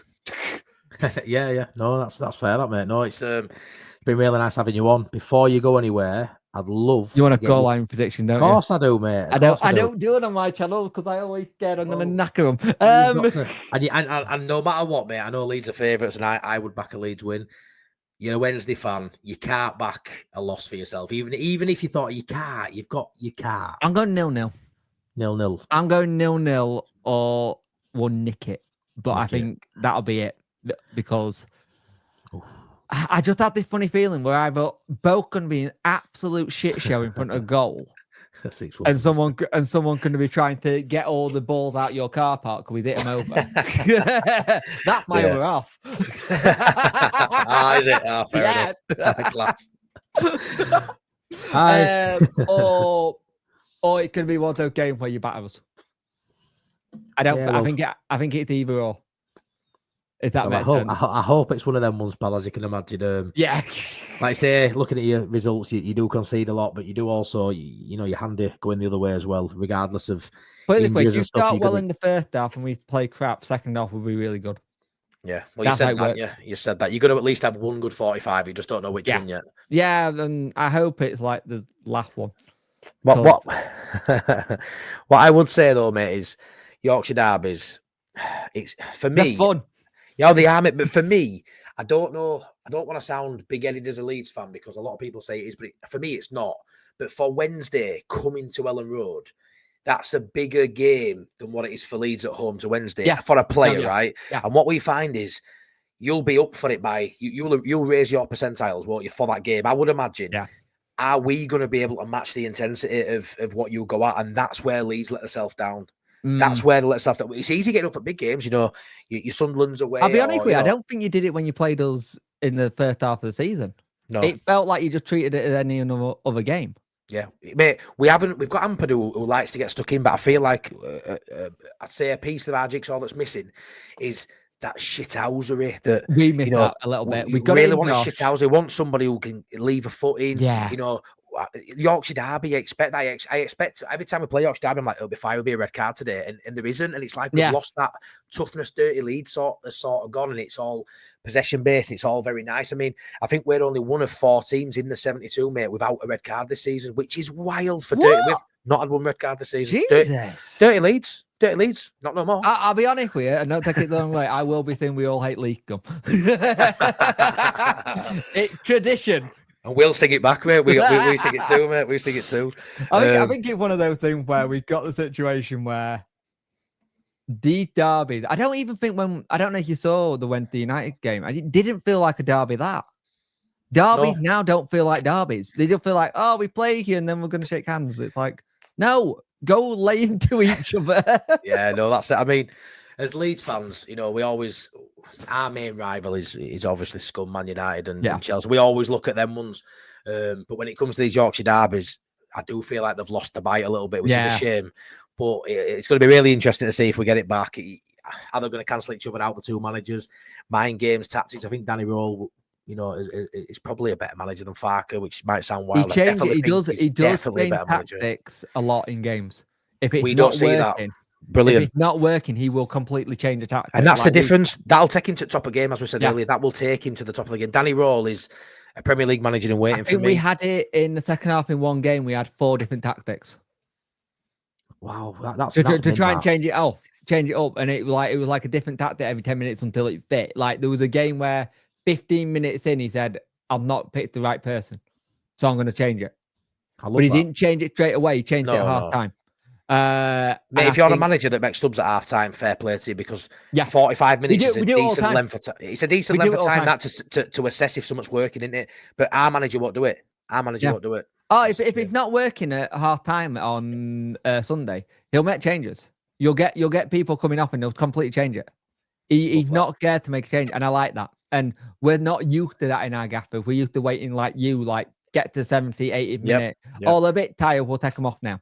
Yeah. It's not, you don't wait until they're tired. You make the enforcement, you change it. You should be proactive, shouldn't you? Be proactive, not reactive. Yeah.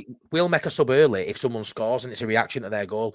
That ain't right, We'll make a sub if it's not working, or we'll make a sub if someone else goes and we think we can do something better. We will keep going and then change it around. And I think middle of the game is the game that you'll see that it's there we go. She's a Celtic fan. And I think the thing you've got is with the situation with us, you saw it in the middle of the game. We were 3-0 down. He made changes. When the first goal went in, he made another change. And then he just kept on trying to change it until it went right. And I think if we can get into the mentality that I've seen a couple of games when if you go down a goal, you struggle for like 20 minutes to get your mojo back. Yeah. And that's where we need to attack you. Yeah. Nice. It's a fair assessment, that, mate. It really is. All the Leeds bros not commented, then you pop in when I say something controversial. Well, I will say what's on my mind. But I did just say Danny Roll's a better manager than Farker. Potentially. Farker's got a better resume. Brilliant for us. But Danny Roll is a very talented manager with a high ceiling. Well, his first season in charge. Their full season. Yeah, he's doing really well. I think he'll end up at a top Premier League club. I think outside Leeds United, Farker probably won't go any better than Leeds United, which, in my opinion, you can't get better than Leeds United, mate. You can't. So I'm going to say that anyway.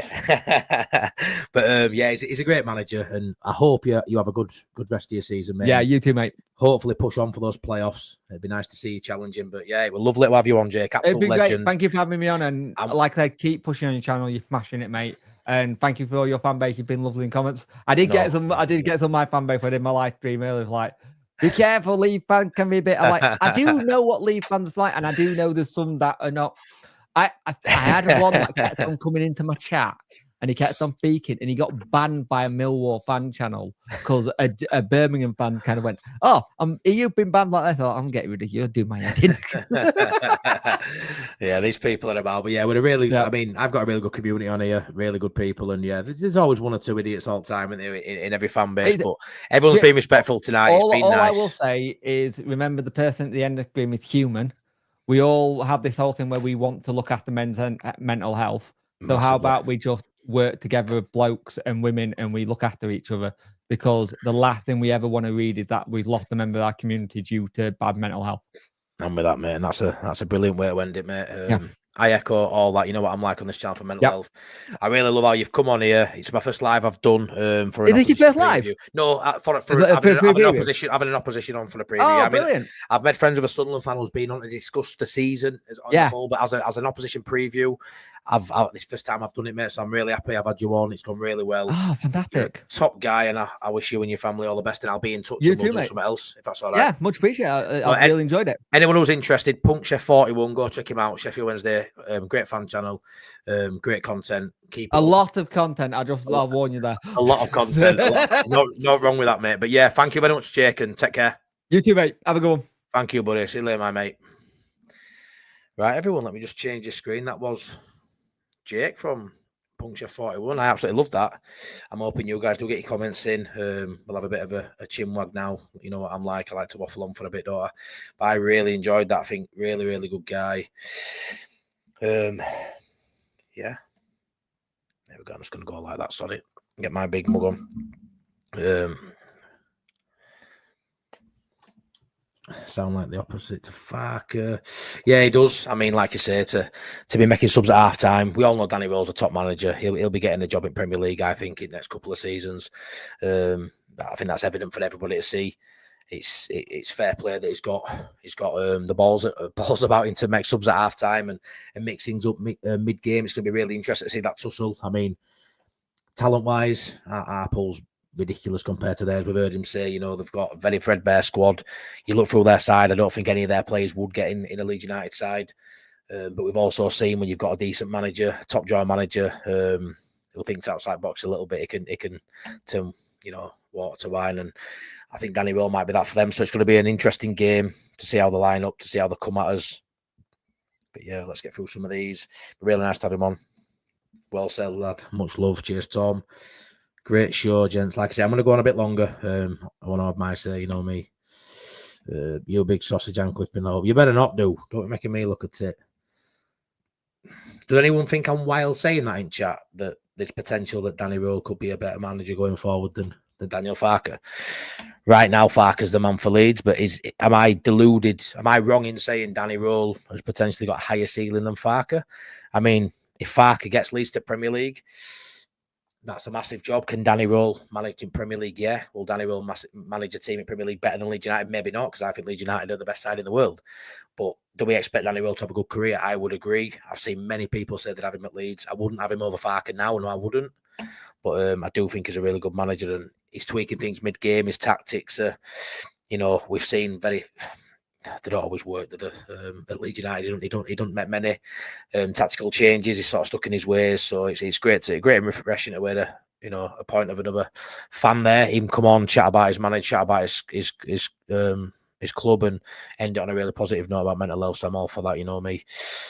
Wednesday fan here from Jake's channel. Enjoyed the stream too. Cheers, Barry. Like I say, hope you have a good season, and thank you for tuning in. Bunk chair from Wayne's. Good luck, mate. All the best for the future. Nice one, Wayne. Smash that like button for Matt. Cheers, Jake. Thank you. Really enjoyed that. Matt B says, no, that's not wild. I didn't think it was, mate. Like I say, I wouldn't swap them. But I don't think it's wild to say. Andy says, in the presser today, Farker has been banded as more the manager. Yeah. Wayne says, no, Daniel, we have our opinions. Farker is overrated. That's why 3 rookie managers beat him to promotion last year. Hey up easy. CB, evening might be. Yeah, it's one of them, like, I say overrated. I don't know about being overrated. I think he's just doing what he should be doing, isn't he, really? Like I say, tactically, he leaves a lot to be desired. He doesn't get everything right, obviously. Some people say we're doing well in spite of Farker, but for me, he's our manager. We're top of league. I can't really complain.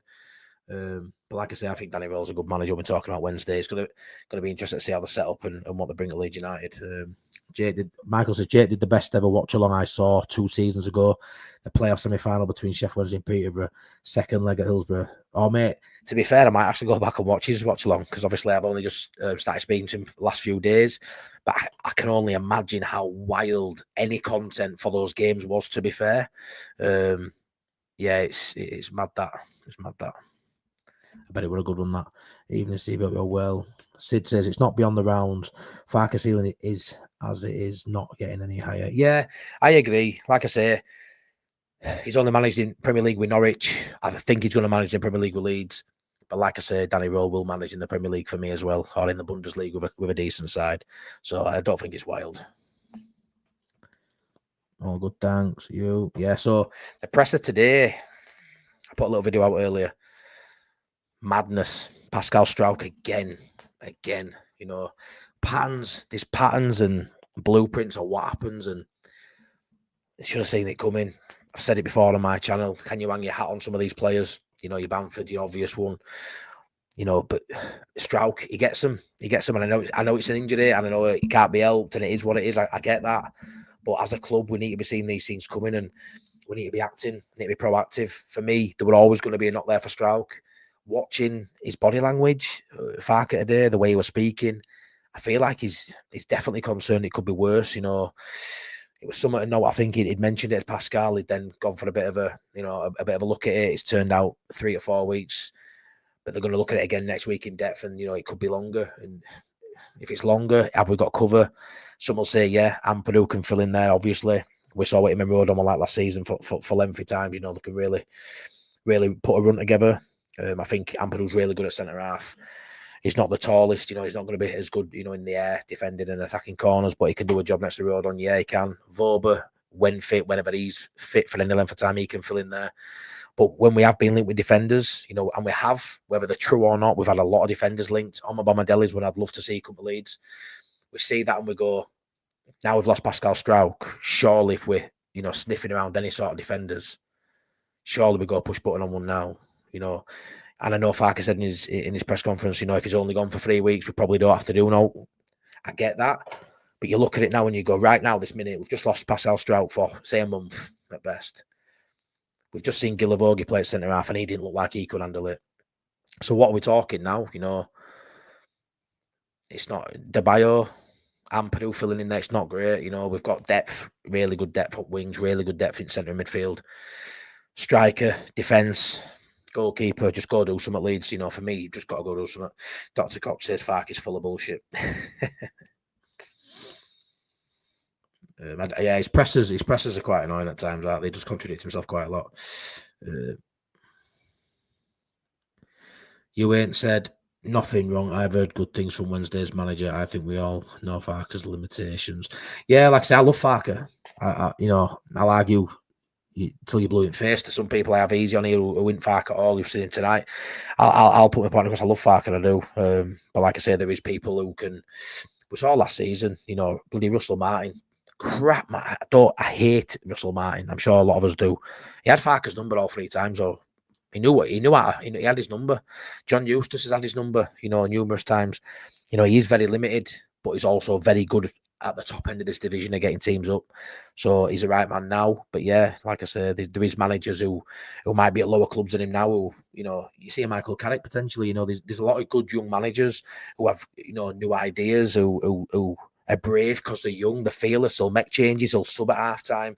A lot of stuff that Farke stuck in his ways and won't do. But it's a matter of opinions, isn't it? It's football, it's a matter of opinions. Some people say, one person's better than others, so some disagree, and I'll say my opinion, and that's what it is. Burnley drawing home again. Yeah, massive result that for everyone really in that top 4. I mean, Sunderland are on a bit of a roll out there. They seem to be picking up ground. They could have won 2-0 that night. And what happens? The goalkeeper saves them not once but twice. I mean, I've not watched it. I've seen the missed 2 penalties. I've seen the keepers made both saves. I've heard it were a bad penalty or a couple of bad penalties. Regardless of how bad penalties were, 2 saves. It's no luck that James Trafford winning them points probably could they could be points at winning promotion there. It's crazy that to save 2 penalties in one game. I'm assuming he's got man at match. I don't know how the game's gone. I don't know, who deserves to win if it were, if a draw were a fair result, take the penalties out. But yeah, Leeds need a look at that, don't they? Because we're not getting no points from our goalkeeper.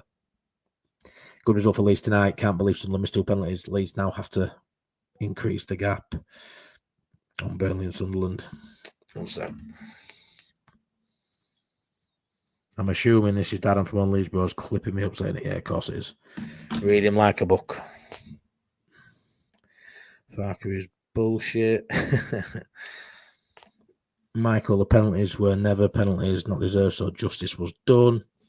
I thought Farke's comments about not needing the signing if Pascal is out only 3 weeks is crazy. Yeah. Dr. Cox, why have you been doing that? Are you nuts or what, lol? Carlos Corberan also had Farke. Yeah, there's been a few people that have had his number.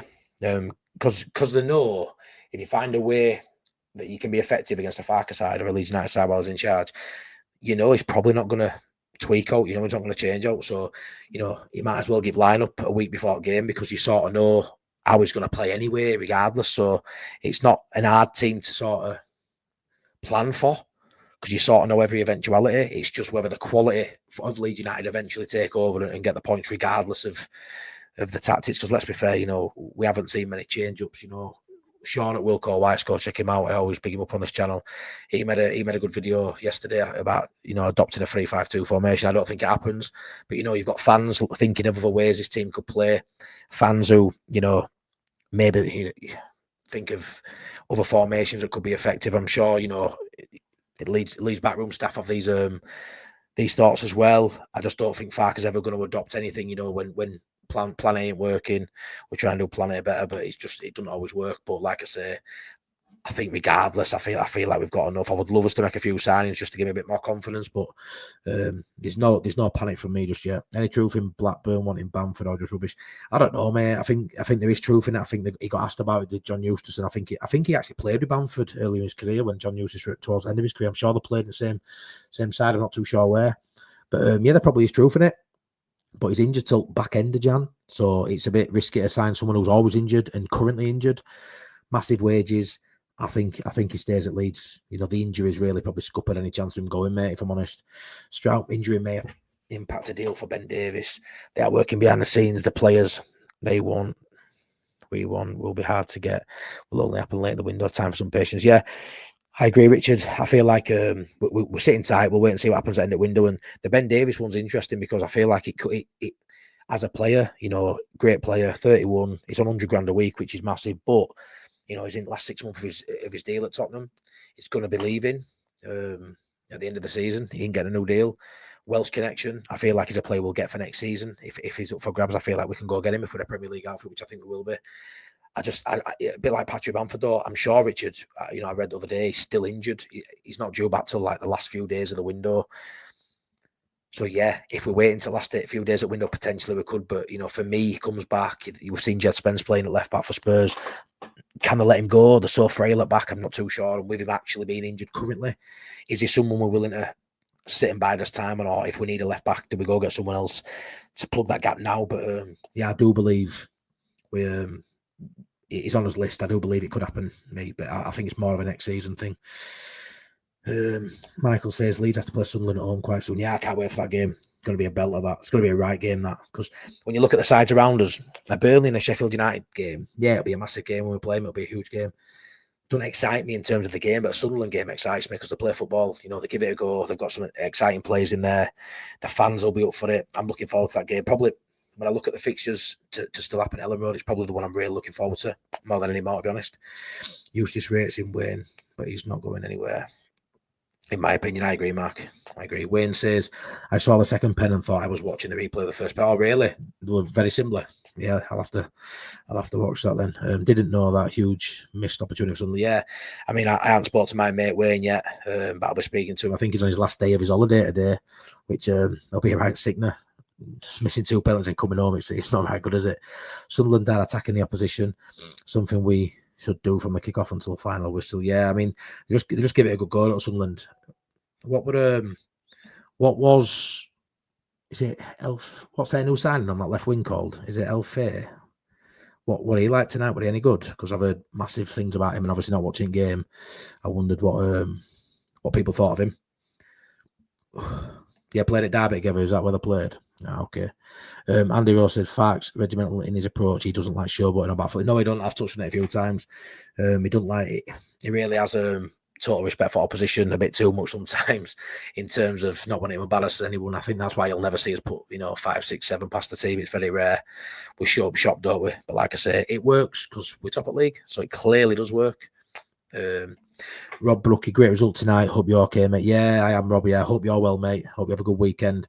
3 points on Sunday will end the weekend nicely, won't it? I don't think Bamford is injured at all. I've had this, Dr. Cox. I thought it's myself, pal.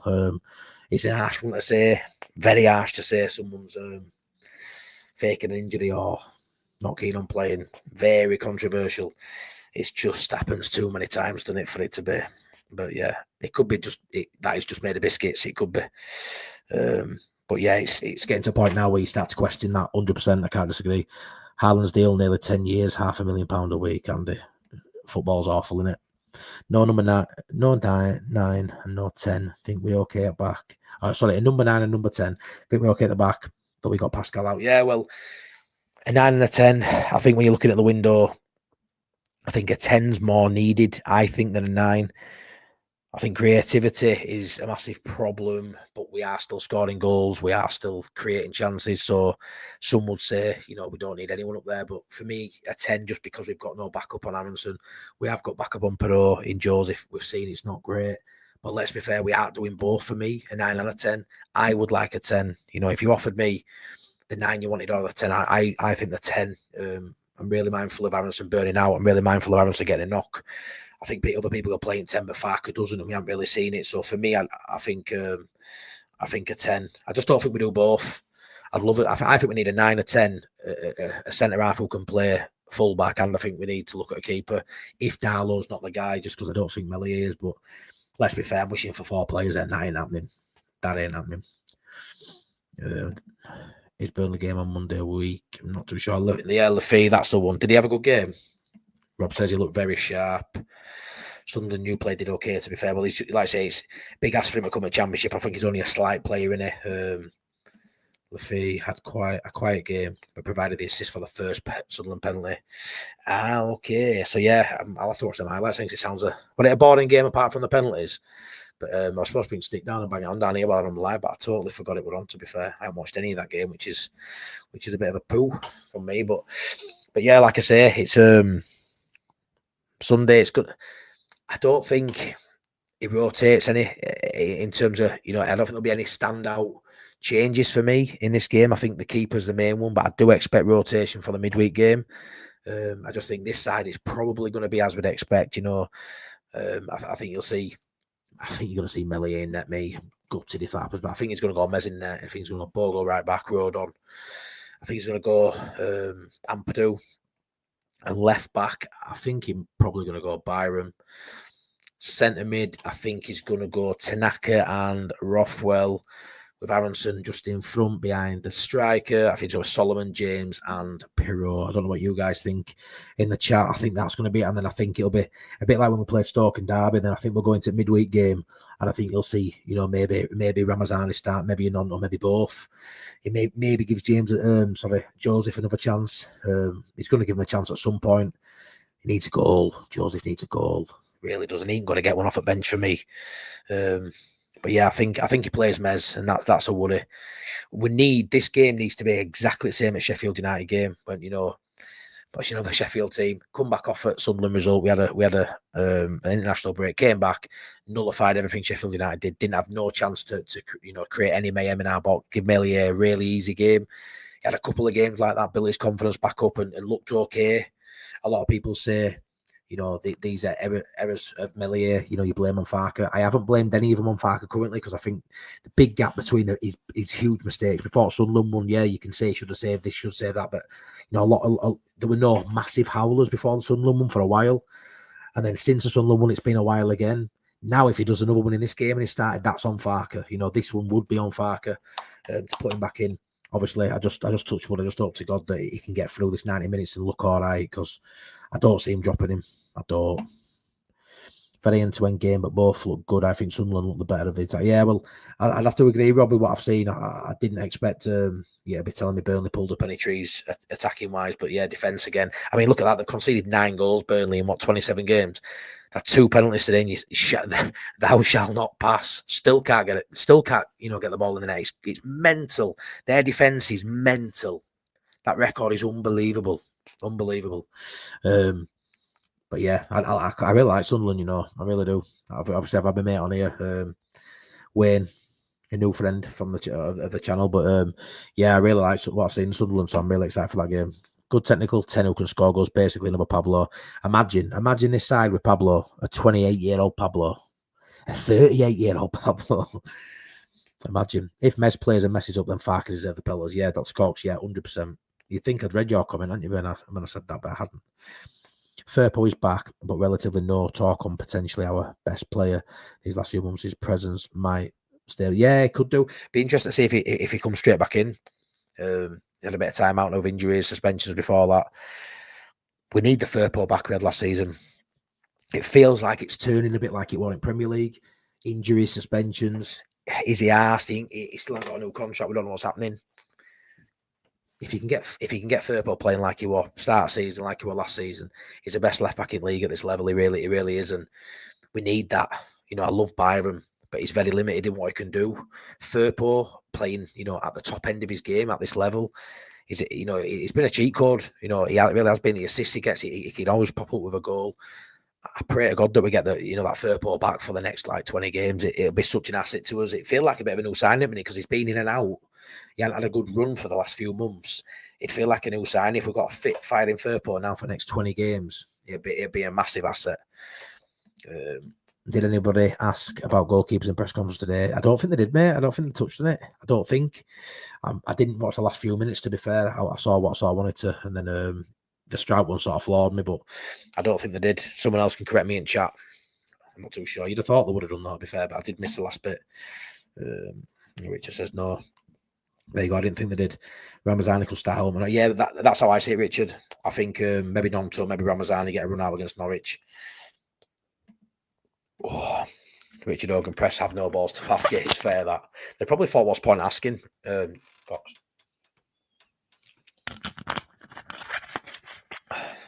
Richard, any thoughts on Iniacho?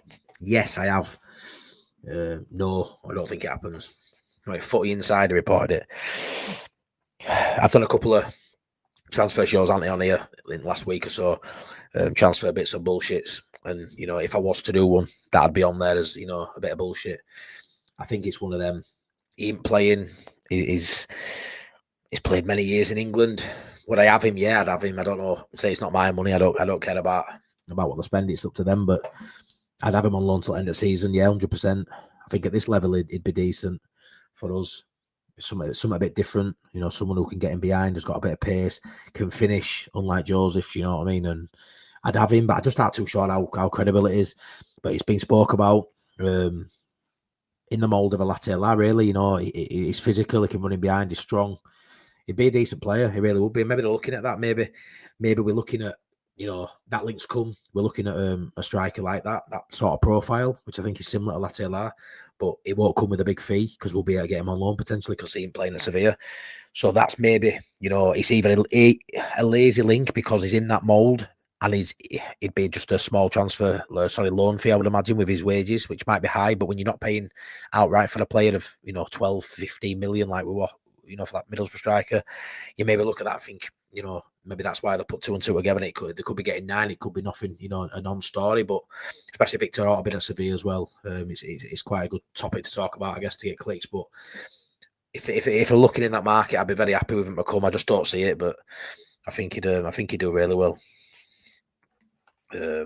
Brookie used to be good, but must be on a big wage. Yeah, well, he did used to be good. I remember him coming through at City. He was a really good player. He sort of fell out of favour a little bit at Leicester as well, didn't he? But at this level, if he played regular game time, would he be an upgrade on Bamford? Yes. Would he be potentially a better option than Joseph currently? Probably yes. I don't think he'd probably start with a Pinot, but it's a different profile. But yeah, like Dr. Cox says here, is he injury prone? Yes, he is. But we're linked with Ben Davies, who's also injury prone, and you know we've got players. Can you take the gamble? You know, till end of season, it depends on money, doesn't it? Some players will take gamble. Look at Buendia. Would you have Buendia? Yes. He's an injury worries. Yes. He ain't Matt Sharp. He hasn't played a lot of minutes. Would I have Buendia? 100%. He's the one player. You give me a dream player to sign, it's Buendia, and I ain't bothered about his injuries. Give me Pablo Hernandez with one fucking leg, I'll take it. Like, I ain't bothered about what he's done in past. Because for me, if you sign Buendia and you get 10 games out of him, he could win you points in those 10 games that you wouldn't have got without him. In my money, I don't care. I don't want him to go too full on and end up in shit like we've been before. But in my money, like, I'm not arsed. Like, you're sensible businessmen. You know, you push the envelope a little bit. You know, I ain't moaning if someone comes with it on 40 grand and we're paying all his wages. Like, I ain't arsed. Just do it. If you can get Buendia and he's on fucking 80 grand, pay it. If you haven't got to pay 15 million for a player, just do enough to get up and then we can reassess in summer. You won't get a straight answer from Farker anyways. No, it must be difficult though to have, you know, stuff on your mind, stuff you know's about to happen, potentially stuff you don't know, and you just can't answer it. Yeah, but it's good at not, you know, answering a direct question, isn't it? He does love dodging the question. Farkers loves the tangent. Yeah, he does, mate. Nobody asked. They didn't want a Stampede developers. Yeah, they didn't. I really expected it to come up, but yeah, I didn't think it did towards the end either. Mark Sutherland, evening, Suvey. Hope you're doing well, mate. Thank God it's weekend there. That job I once doing, my head in, mate. I just can't get it done. Too busy thinking about this channel, so I can't get my work done at work. And this don't pay bills. And never will. Don't be doing business with Sevilla or is, yeah, I know, mate. That's the thing, innit? You just think, yeah, stay clear of him. He probably wouldn't want him to come anyway. If we get Iniaccio, he probably knows something we don't, because there's no way he wants to be doing. He won't want to be doing Leeds no favours after the crap all pelters he's had from Leeds fans. Richard, he's a really good finisher. Yeah, he's a really good finisher, especially at this level. I'd have him. I just aren't too sure. We're going to get a 9, if I'm honest. I really are. I mean, Iniaccio, I know he had a lot of competition at Leicester, you know, Daka, Vardy. So he has been a bench option. He hasn't been an out-and-out starter. But I just feel like if he ain't playing at Sevilla, he says on bench at Sevilla. I'd rather be on bench at Sevilla if I had a Leeds fan than be sat in cold and on Leeds' bench in Championship. Surely you would be like, he ain't going to get guaranteed minutes. That's the thing at Leeds United. Is he going to get starts? Probably not. I just don't see it. I don't see Farker signing a player this window that he hasn't had play for him before. I've just got this thing now where, you know, speaking to a few people, trying to cut through the bullshit. I've just got a feeling that the players we're linked with who Farker has played with before are one. You know, if we're going to get anybody, I'd be looking at them. I just think it makes sense. You look at it and go, they've got to get up to speed with fitness, because they're probably not playing. Whoever we get in January is probably not playing football, right? Unless you get a Louis Barry or someone who's been doing it and they've recalled him. But you're probably getting someone who's a bench option who isn't getting the minutes, right? So they've got to get match fit. That's one thing. Say that takes 3 or 4 weeks, right? Maybe longer. But then you've got to get someone up to speed at tactics and the way Farker wants, or lack of tactics. Whatever side of the fence you sit on, we've got a style. Farker, you know, drill them. in trading. He'll have a different style to whatever the players come from before. He needs him to, buy into what he's doing at Leeds United. That could take 3 or 4 weeks. So you could end up in a situation like we've all said, he brings someone in January, it's going to take him 6 weeks to get up to speed. So why aren't we signing him up first week of January? Because then, you just, by the time you get someone at the end of January, you've got all February before they're up to scratch. So I understand that. But you get someone in who's worked with before, that eradicates a couple of weeks of that process for me. That's gone. They already know what to expect. Yeah, there's still bits of issues with other players they don't know, but the actual initial way Farke wants to, deliver a message for you to, get on board with and perform to the level he's brought you in to perform at. For me, when you look at who we link with, there's a lot of ex-Farke players, easy link, lazy link, clickbait, whatever. But you say that about any player. We've seen him bring Byram in. We know he went for Max Aarons. Like, we'll be signing Timo Pukki next, won't we? But yeah, I wouldn't rule out him bringing in. For me, Buendia and Omobamidele are the two. I in my head, I'm just like, yeah, just keep an eye on them two. Me, I'm just like constantly thinking, then they're the two positions I want. A defender who could play fullback and centre half, and that 10. And for me, they'd be my dream 2 signings. But that's just my theory. Could be a smoke screen for other players too. Yeah, it could be. Buendia is better than the others. Yeah, I think Buendia's quality, mate. Quality. I think he'd just elevate us to, when I've spoke before about having a gap, and then now it's like I think it's going to be nip and tuck. You get Buendia, and I think that gap could come again. It could happen anyway. We have got the players. If we get us away from cock on like we know it can be, we could create a gap. But I think Buendia would just be that X factor, just that player we're lacking. Imagine Pirot, who's so productive in front of goal, he's so good. Imagine that. Buendia behind him. Unreal.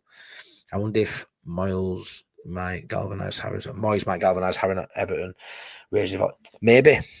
I think if anyone can do it, I think he's the right man for it, to be fair. I'll have to see, won't we?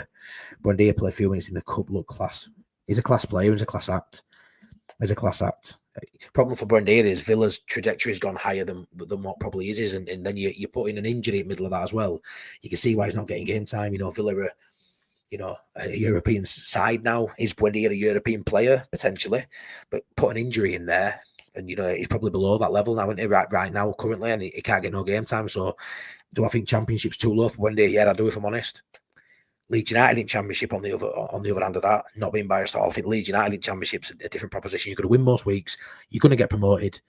You're going to look bloody good doing it. There's a difference, There's a difference in quality in the Championship. Championship, yeah, you probably don't want to come back down, but there's a couple. There's one.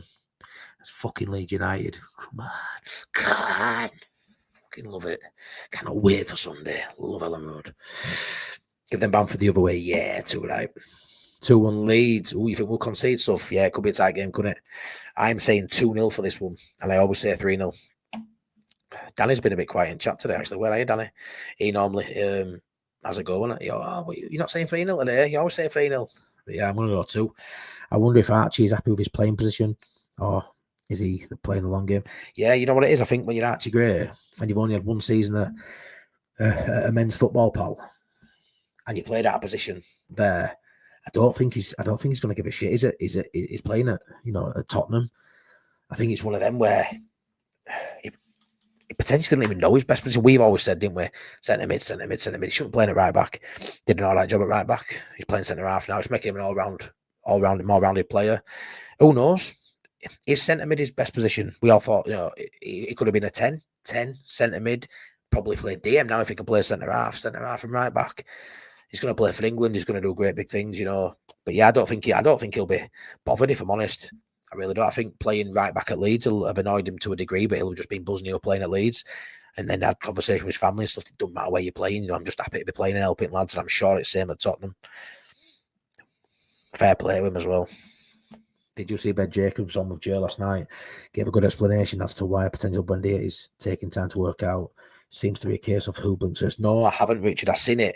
I had a busy day today at work, and I haven't. But no, it's on me to watch later list. I put it in that, so I will be watching. I'll probably watch it in the morning. To be fair, I've got to drive for my daughter tomorrow up to Durham. Put the twins in car, drive, pick my daughter up, setting off at 7 in the morning, go pick her up. So I'll probably watch it there. Give kids the tablets, and I'll give that a watch. That'll be my watch list tomorrow. Archie's happy playing left centre back if he can get into Real Madrid. Richard, yeah, 100%, mate. Wild, innit? Rob be the new Pablo takes us to the different level. Yeah, I agree. Corberan signed Aaron's for Valencia. I know, mate. I know. What will it take for Leeds not to be a selling club? European football? We're all going to happen in Premier League as well, Andy. Premier League's still not enough. Still not enough. We had all them years in Championship as best players going. Even when you look at your Lewis Cooks, your Sam Byrams, they were the best players at the time.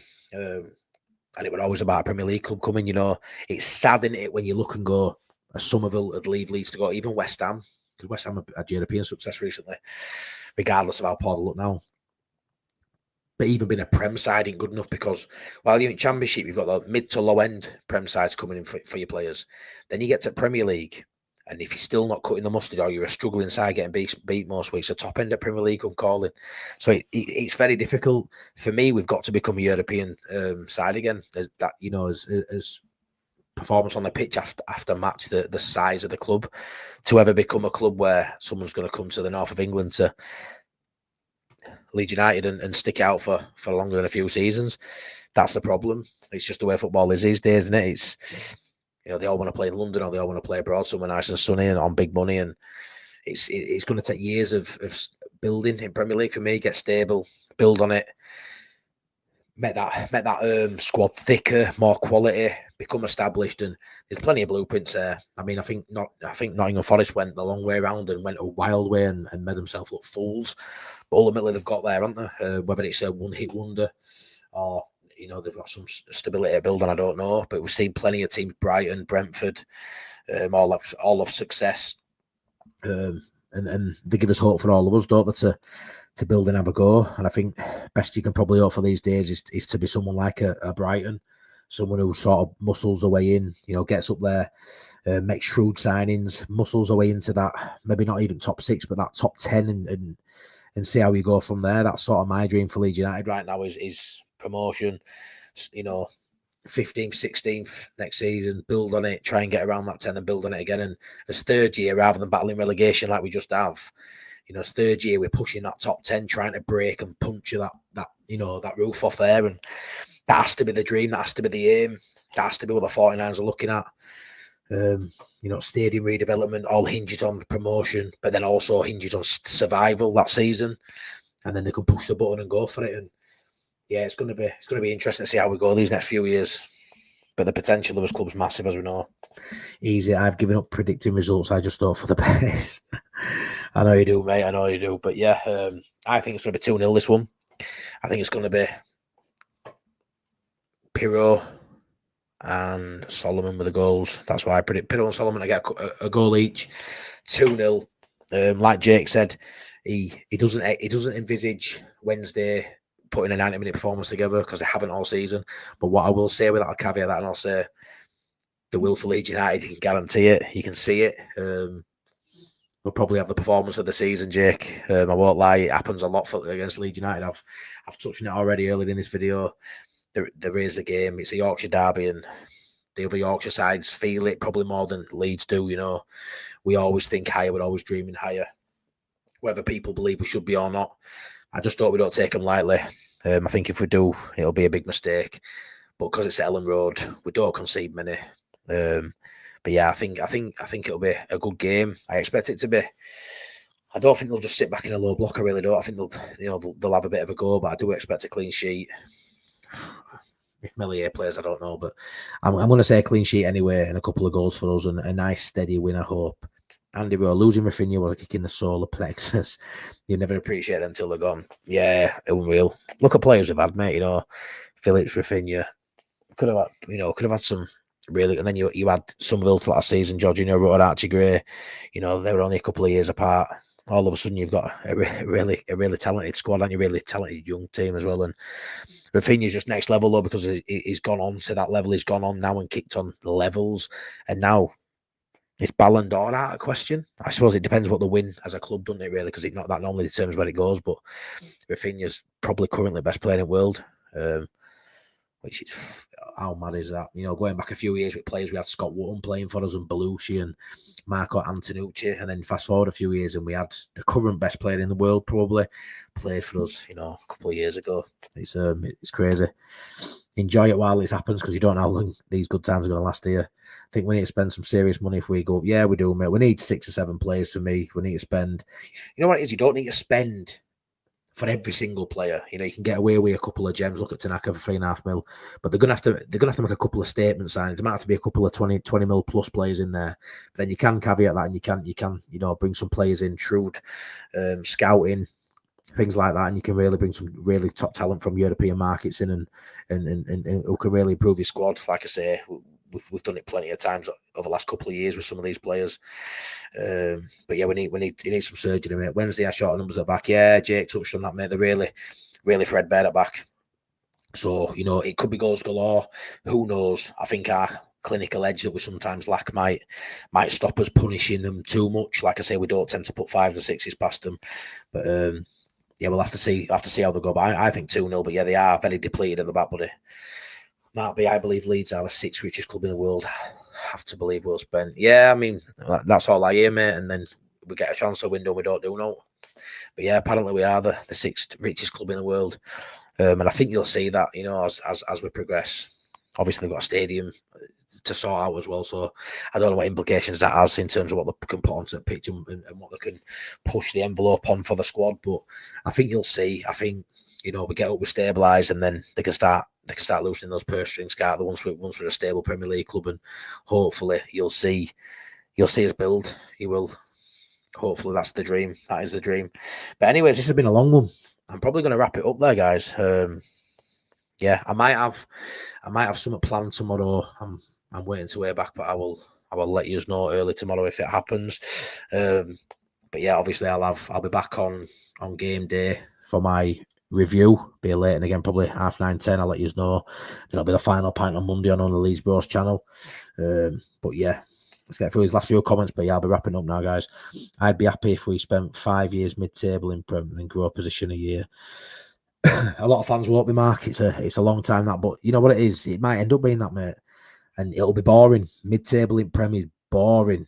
But yeah, it's better than being mid-table champ. But yeah, it is what it is, mate. You just want to be in Prem, don't you? You know, you just want to be in Prem. You mix it, testing yourself against best players at Welcome, Elland Road, and pit yourself against the best, and you'll have some fantastic days, and we'll have some shit days, and it's all part and parcel of the ups and downs of this club, isn't it? Bad enough supporting Leeds at best of times. Throw a million it goes up tenfold. It does, pal. It does, pal. Tom, much love, Matty, bro. Dragged me through the shitties of times. This channel also helped me with my social anxiety to talk to others. No one knows what it's like where you're in that black hole doing a lot for us. Cheers, Tom. Always message me. I'm assuming you you seen my last video, you dropped in your comments, and yeah, I'm always about, mate, if you want to reach out. But yeah, no, I appreciate that, mate. You know me, I try and get people on, have your opinion, speak, all about that, but much appreciated. Yeah, I love this channel. I love my community. I'm building it. It's absolutely class, and it's so good. I just can't believe it. It's fucking mental. How long have we been waiting for the stadium to be extended? It seems forever, doesn't it, mate? You know, so don't forget, it only feels like yesterday we actually said we owned it again, you know. So it's like run before we can walk. We'll get there, buddy. Rob, have some faith. We will get there, my mate. If we do go up, we probably need 3 statement signings, maybe 5 or 6. Yeah, I think we need 6 or 7 in total, and a couple of them, Richard, probably are big signings. But we did it last time, went up. Big signings, Llorente, 18 million, Rodrigo, 30 million. We didn't spend it wisely. Need to spend it wisely. It's not all about the money. We've done the money, we've spent it. We got Rafinha in for what? He's 17. Brilliant value, you know. Just it doesn't have to be mega money. We've seen him chuck money down drain before, haven't we? Just don't need doing that again. Richard, are you going Sunday? I am, mate. Yes, I am going Sunday. I got my ticket today. East Upper again, sat on my Todd. But yeah, there'll be a vlog coming out as well, mate. When I piece that together, probably Sunday night or Monday morning. So yeah, I'll be there. I don't know if you're going, Richard. Hope you're going too. Hope you're going. But yeah, I'll be there. I'll be at Peacock probably an hour before kick-off. So if anyone's at Peacock and you see this big lemon, give me a shout. I said last week, I'll say it again, where are the Red Bull loans / signings? Yeah, Mark, it's something I expected to see. I expect to see that link very clearly, and it doesn't appear to be there at the minute, does it? I really did think there'd be one or two, especially in January. People who aren't playing at Leipzig, people who are playing at Salzburg, whether or not they're good enough, I don't know. Maybe that's why it hasn't happened. But you'd imagine at Leipzig, especially, there might have been one or two we could have got through. But yeah, Mark says, chuck a like for Matthew, my Sunday name, before you leave, cheese. Yeah, please smash that. Something I don't say a lot of. Please smash a like and please subscribe if you're new here. If you enjoyed today, I've got a few ideas lined up to help the channel grow, to give really good value for your time. I just hope they come off. But yeah, the channel's going places. My community is growing. Absolutely love yous. It's fucking mint. So yeah, please stick a like on if you've enjoyed this 2 hours now. What a joke, man. Plans are ready to go for the stadium. How about new players? I agree, Andy. It's all there to go, mate, as a stadium. The players are probably there too. They're just waiting. They're just waiting and waiting and waiting. That today with Pascal's probably going to change things. I think you're going to see a couple of deals, but I reckon that last week, last 4 days, last 5 days, and I think it's Buendia, me. I really do. Watch it be breaking news tomorrow when I wake up. Buendia signs for Burnley, and I'll be like, fuck. Great chat tonight. Cheers, Rob Brookie, mate. It means a lot, that. Means a lot.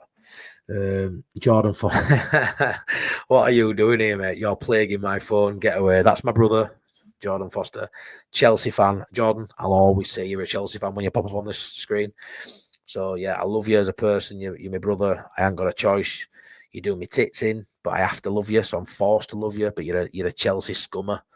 So yeah, you probably just need, if you're watching, just sit in background, bro. Just stay in background, mate, because none of us, I can smell the bullshit. I can smell it. I can smell it, bro. You know what I mean? It's no good. It's no good. Anyways, I'm gonna say anyways, are you ready for chat just to pop off now? Pop, pop, pop, pop. There we go. Rob Brookie laughing, but really it wants to be a lot worse than that. But he's a really respectful guy, is Rob. I can tell already. But yeah, that's it for me, guys. Honestly, I've loved it. You know me, I love waffling on for days. Really enjoyable having Jake on. Thanks again, Jake, if you're watching this. Much appreciated, mate. We'll catch up again. Hopefully, we won't catch up on a preview, because that should be it for playing Wednesday now. Hopefully, we don't play again next season. But I wish obviously Jake and his family all the best for the future. Thank you, mate, for being on, and thank you, chat, for being here as always. Loyal support. We've had 40 people pretty much for almost 2 hours now, which is incredible support. Thanks so much for spending your Friday night with me. Take care. 3-1 Tom. Cheers. Much love, bro. Thank you. Take care, everyone. Have a good weekend, and I'll maybe see you tomorrow. We'll see.